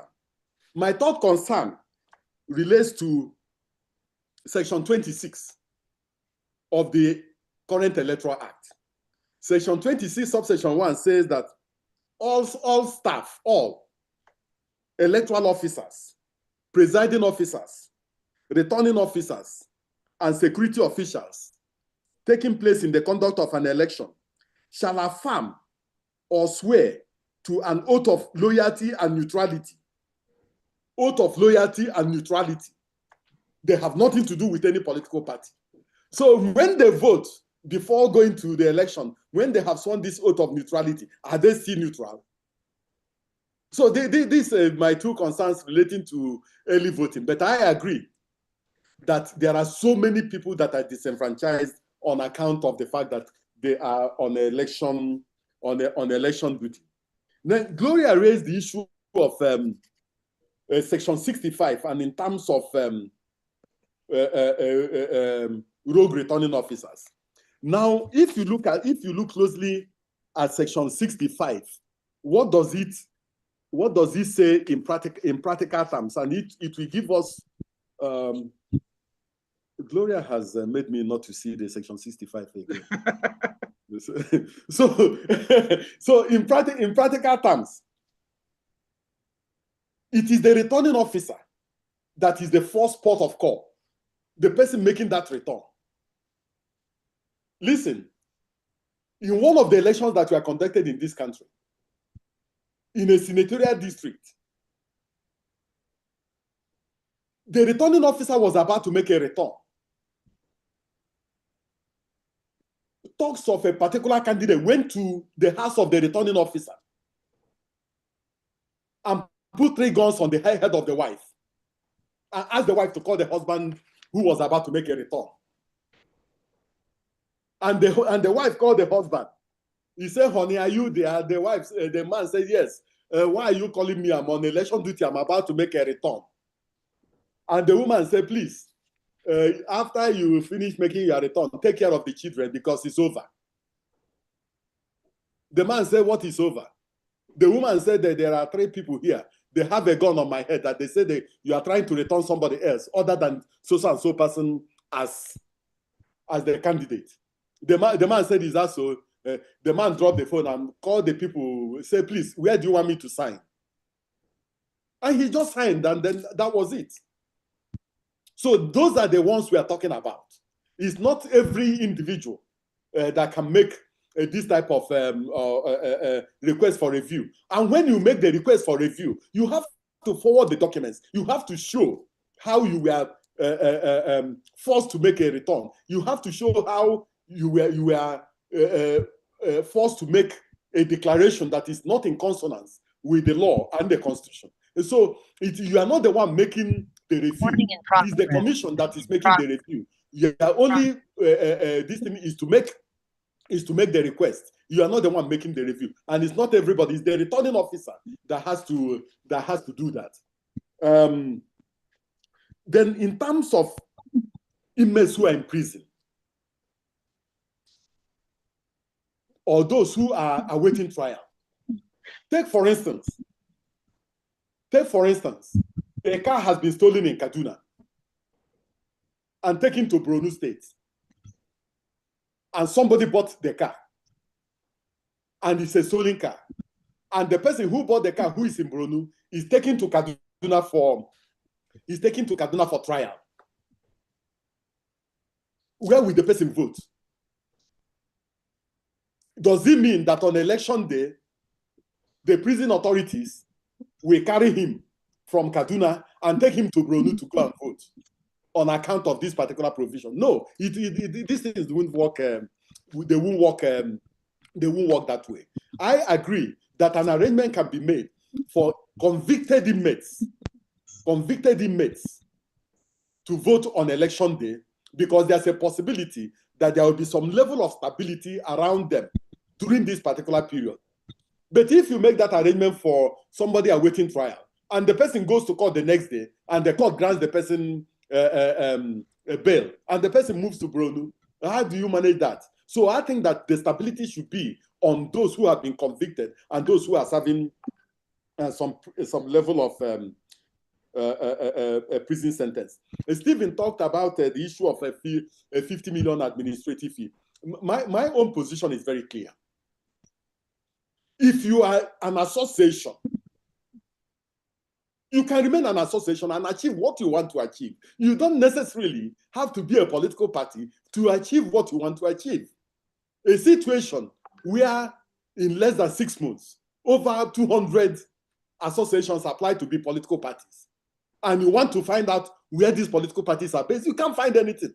Just a few friends will call their friends in a few states and then combine names and then send to the electoral management body that they want to be political parties. At the end of the day, in an election where 93 million people are voting, a political party will score 500 votes. It doesn't make sense. I think that we must be more serious in this country if we want to have a serious political parties. In terms of spending limits and so on and so forth, I think it's one of the things we must deal with in a public hearing. I don't know why on the issue of 60 days, And I think I completely agree with you that the thing should be taken to 60 days. If you take it to 60 days, people who wait in the wings to defect at the slightest opportunity will not have an opportunity to do that. And it will strengthen our party regimes and will be much more stable in terms of our party regime. On the issue, Jake, on Jake's issue, Jake is a very troublesome person.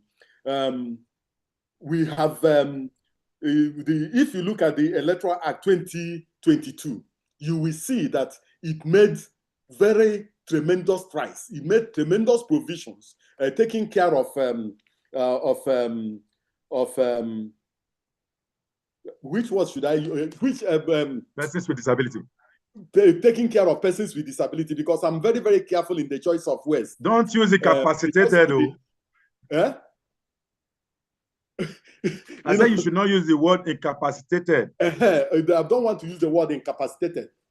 But I think that them Jake have to do more work in terms of changing the vocabulary of our electoral process and also educating some of us so that we can be neutral in terms of the type of language we use and also the way we describe some of our compatriots who have one vulnerability or the other. But we keep on working on some of these things. It's not a 100-kilometer dash. We will get there, and I'm sure that those who have vulnerabilities will have cause to smile in terms of the way we organize our electoral process. Wow, this is one of the most monumental sessions I've had in recent times, because we said 1:30 is a cutoff line, and we are now over 30 minutes and above and still counting, but we still got huge number of participants. May I quickly request that in the next 5 minutes or thereabout, with permission from Nkiru, we do strategy. What do we want to achieve? 5 minutes. What do we want to do? Okay. Can we quickly just put it together? This one is no longer a question. If you ask question, I will override you as the chairman, chief executive on this side. So I will turn the microphone to Nkiru.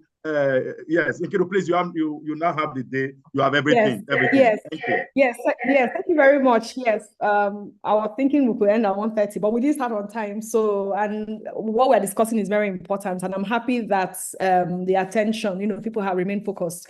Just two things before we move into the strategy session, which I think is a fantastic idea. Just two responses. Number one, the word incapacitated still appears in the bill. So it means that there has to be advocacy. If Mr. Epele feels that shouldn't be there, so it means the work still needs to be done. That's something that needs to be flagged and brought to the attention of the committee. So that term is still there. And then secondly, early voting. I know Barrister Okoye has expressed, reservation as someone who was an election administrator, because a lot of things you change in the act has operational implications. And, the election management body, they always worry, okay, how is this going to affect our planning? So, so we've heard his take on early voting. He has presented the two sides, but I just wanted to just be on record that as a cohort, the USDGN cohort, the implementing partners are very interested. It's something that is a priority item for our cohort, that's early voting. So that I can't hear you, please. You can't hear me? Hello, can you hear me? Oga Miliki, just listen. We can hear. Just listen. Yeah, Kiru, go on, please. Okay. I said that early voting is a priority item or priority issue for members of the EUSDGN cohorts, for the CSOs in the cohorts. I just wanted to just put it out there. I know that there are concerns about implementation, and I think the question, Barrister Okoye, that you raised about oath of neutrality, I think that's very important because in drafting, sometimes the mistake we do is that sometimes we just insert things and then we don't go to other sections to cross-reference and see how it's going to influence. And I think that's a very important concern that you raised, that if you're signing oath of neutrality, then how can you vote? So what it means is, we have to be really exhaustive and go through the provisions and see in the amendments other areas that may need to be amended. And I think even Mr. Miliki also raised a question about campaigns in correctional centers. And funny enough, that never even crossed my mind. He said, early voting is a good idea, but how are politicians going to go there to campaign for votes? that's also something that, you know, probably a lot of us have not averted our minds to. So in terms of looking forward towards implementation and doing our advocacy and trying to convince people, I think these are the questions that we should be, you know, proponents of these issues should be prepared to answer, and should also be prepared to, should I say, convince legislators or explain to them why this is a good idea. Then, having said that, I'll allow you to move to the strategy session. The public hearing, again, is on Monday at the National Assembly. So, Austin, over to you to do the quick strategy. Thank you very much, Nkiru, for providing those clarity. You see, for early voting, the way it's done in Ghana, which of course will be the only reason why I will be, you know, is votes cast on that day will be moved to the police precinct, police station, as we call it in Nigeria. So the next question is that who trusts the Nigerian police? So there's a lot. I think, Nkiru, we need to do more job on that, like those two issues you raised. I would want to side on the side of Barrister Okoye because of those examples that are critical, so that we don't create new provisions and then we start creating opportunities to resolve them later on. I'd like to thank you at this time. For this time, no more questions. Clarity is over. If you have more questions, you direct them appropriately. It's not time for strategy. 5 more minutes. If you want to speak on strategy only, and I see Jake hand is raised on the other side, if you could again move Jake, I think by now he should have stability in his internet at this time. Jake, responses have been provided about the word incapacitation. So we've got more work. So that will be part of the strategy. We take that to Monday session. Delete the word person with a capacitation and put the right word. So that should be something that we need to. And Barrister Okoye, somebody also said that you did not respond to party funding and expense. You may have that as last word as we round up in your closing remarks at some point. And maybe that the bill did not mention anything that has to do with cross-carpeting the campaign of officials. I think that's more of a constitutional alteration, but again, you can also respond to that. I am truly one of those who is strongly behind the proposal of defection of lawmakers. But beyond lawmakers is defection of executive, any elected official, whether lawmaker or in the executive. Defection is defection. So question, strategy, please. We have a lot of people on this side. So I expect all the people who spoke.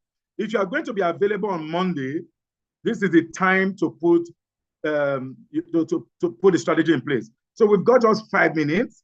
If we miss it, we'll go to Nkiru for, I'll call on Barrister Okoye to respond to 1 or 2 things and then close, then formally hand over to Nkiru for closing remarks. Then we'll close this fantastic session with the legendary Festus Okoye. All right, strategy. I said, Jake is on the other side. If you could please move Jake to this side so we could see him properly, and if you could respond on this side. Any question? I said, Otumba, what's our strategy? Asha Oseni, you are there. Agyampe, you are there. Yes, Otumba, strategy. 1 minute. Please go ahead. Oh, is it? Oh, Jake. Sorry, it's Jake. Jake, yes. Jake, your microphone is on. Go ahead. Jake, strategy. Okay. While we are waiting for Jake internet to connect appropriately, if there's any other, Stephen, strategy. Strategy, where are you? Chukuma, I've not heard your voice. Strategy. Umar, please, it's time for strategy. What do we do on Monday? How do we organize? What should be the convening strategy that we have? Because strategy is everything. Beyond this, I know that Plaque has done a lot of work behind the scene with the partner, the EU partners. They've been so fantastic. But beyond that number is an expansion. So I see, Agyampe, you want to, yes, Agyampe, you want to speak. You know you are my madam on top. Now go ahead. Good afternoon, everybody. Austin, you've called me. So I've decided to say something. So I think you've, anyway, thank you to Mr. Okoye for Barrister Okoye. The legendary Okoye. Yes, so for the wonderful delivery on the bill. I think already we know that the public hearing is on Monday. And for me, the first thing is that people should just mobilize and be there.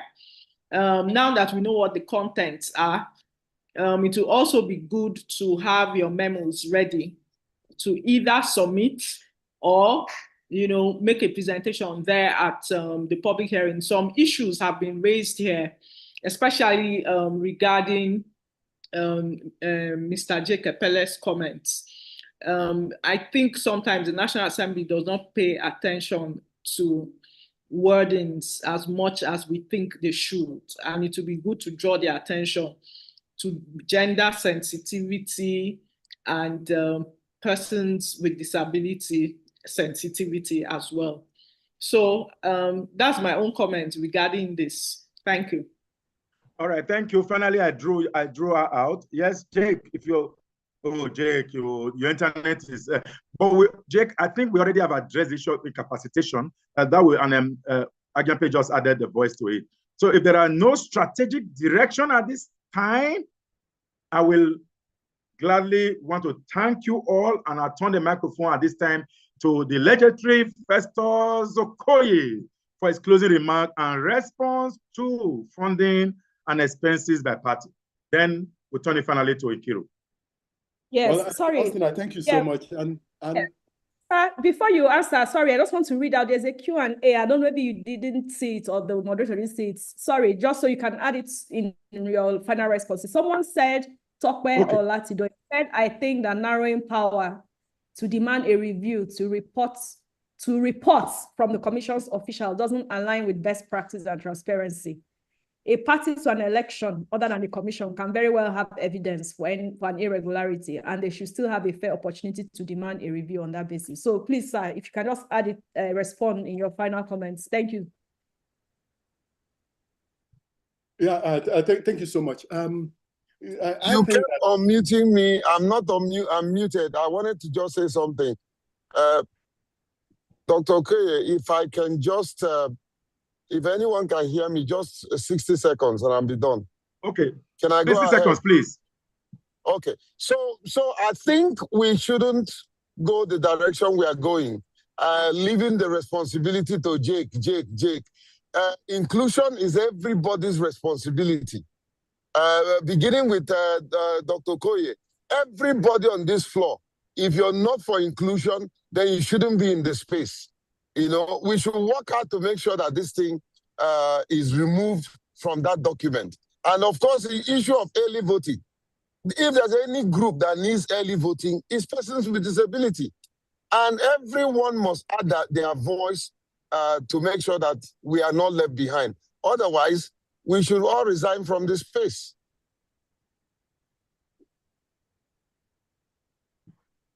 All right, thanks, Jake. Thanks, Jake. All right, Barrister, you have the floor. Yes, thank you so much. Let me just say this, that my brief was limited to raising the issues relating to some of the provisions that are on this bill, and I have done that. Now, on Monday, during the public hearing, it is not mandatory that civil society groups and organizations must limit their intervention to what is in the bill. New issues can be put on the table, and when those new issues are put on the table, the technical team of the National Assembly will also harvest those issues for purposes of input before a final bill is packaged for presentation to the National Assembly. So if there are issues that are germane, if there are issues that are fundamental to our work and to the Nigerian people, those issues can still be presented on Monday, and it will form the fulcrum of some of the issues that will be harvested and put in the electoral bill. On the issue of evidence of irregularities relating to Section 65, 82. The point I was making is this: the Constitution of the Federal Republic of Nigeria is the fundamental law of the land, is the ground norm. It sets out what can be handled by election petition tribunals in terms of irregularities. And it sets out those who have the local standi or the standing to sue before election petition tribunals, the political parties and the candidates in the election. So what the commission does not want to happen is for political parties and their candidates to avoid going to election petition tribunals, to go and talk about overvoting, to go and talk about people who are not qualified having contested elections, and also to go and talk about those issues that have been listed as grounds for filing election petition. So we don't want the commission to be turned into, to be moved away from organizing, undertaking and supervising elections into a tribunal, into an election petition tribunal. The jurisdiction that has been given to the commission under Section 65 is very, very narrow. That returning officer that made that declaration, did you put a gun on his head to make that declaration? Did you put him under fear to make that particular declaration? Did he make that declaration with clear eye? Or was the guy drunk when he was making the declaration, which is contrary to the provisions of the Electoral Act?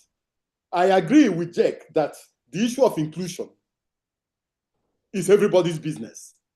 If we have inclusive government, if we have inclusive organizations, it will make our democracy stronger, and it will also make us stronger. But the point I'm making is that those who know better than some of us on the issue of inclusion should also be educating us and also carry us along as we move on this journey. So if there are any issues that I have not answered, those issues should be harvested and taken to the National Assembly on Monday. And I will also be there and listening to everybody. So I want to thank all of you. I have, at a personal level, I have learned so much. I've learned a lot from your interventions. There are issues that were bothering me. I'm very, very clear about some of them at the moment. And I want to also thank Plaque and thank all those who made this particular session for more than 2 hours. And I think that is the spirit, and that is the only way we can grow our democracy and grow our nation, and also be part of the processes of nation building.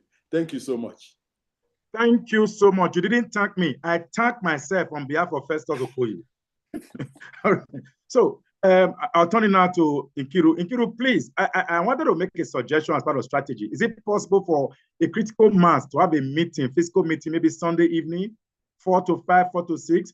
I hand over the microphone to you. Finally, if we can end this in another minute or two. Thank you very much, Austin, for your fantastic moderation of this event. Thank you, Barrister Okoye. Yeah, responding to your request, critical mass Sunday, honestly, I can't really give an answer because you know that this was last minute. You know when I called you, Barrister Okoye, you know when I called you, even our cluster members, we put this together last minute. So I don't know if it will be possible to mobilize people again on Sunday evening, to be honest. I will not take the lead on that. If there are people who feel that they can do that, they should go ahead. However, as Plaque, or rather what I can offer is that if for the CSOs, if you are interested in attending the public hearing, before Monday, between now and Monday, please send me an email so we can see if we can help to facilitate your participation at the public hearing. So please send me your email and the name of your organization between now and Monday morning. So we'll see what we can do. Somebody said help us with email. So I'll put my email. That's my email in the chat box. So we'll see how we can facilitate your participation. Please put the name of your organization, please. That's very important. I think that's it. So to close, I'll just say thank you very much again to everyone, colleagues, participants, for this engaging and insightful discussion. On behalf of the Judiciary and Legislation Cluster of the EU SDGM2 program, I extend our deep appreciation to Barrister Okoye for his clear and thorough analysis of the Electoral Bill 2025. We couldn't have picked a better person to speak on this.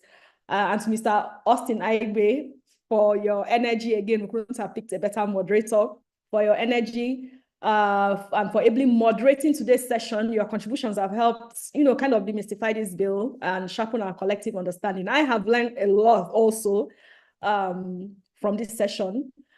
We sincerely thank the European Union for its continued support to our program. Laolu was on the call earlier, but it seems she has dropped off. I was going to ask her, if she wanted to make a few comments, but I think she has dropped off the call. So thank you very much to Laolu and her team at the European Union delegation for supporting this webinar and for making this collaboration and engagement possible. And then finally, my appreciation goes to all our cluster partners, to Yaga Africa, to DAI, I think I saw Pokani on the call, IPC, CIMESO, Women Trust Fund, Electoral, and TAF Africa, Dr. Pele is here for their commitment and teamwork in making today's event a success. I don't know if there's any member of the cluster who wants to just maybe say a final thank you. From the Timothy. I don't know, you've been quiet, you've not said anything. Pokani, Maxit, I can see you. I can see members of our cluster. Okay, Mr. Pele is raising his hand. If you can just help us say thank you to everyone. So we can close. Yes, I just want to thank Austin. Wonderful moderation.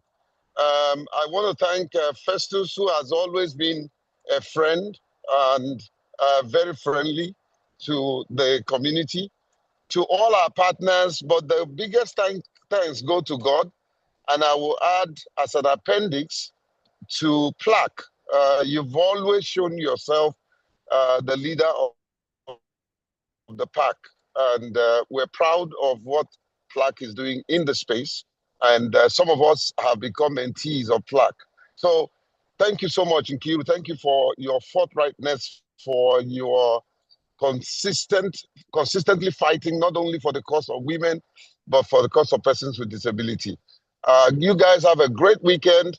I'm here in Anambra State to clear the way for everybody. And please, everybody, watch us on our Rise for 2 hours on Sunday. Please don't fail to watch us. Austin, make sure you watch us. All right. God bless. Thank you. What time, sir? Time. Oh, 6 to 8. 6 PM. to 8. We are coming here to say, Ndi Anambra, are you ready? And will you be inclusive?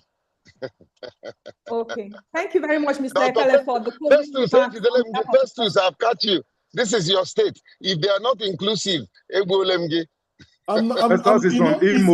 Incidentally, I'm from Imo. I'm not from Anambra. So don't mistake my name from and transport me to a different state.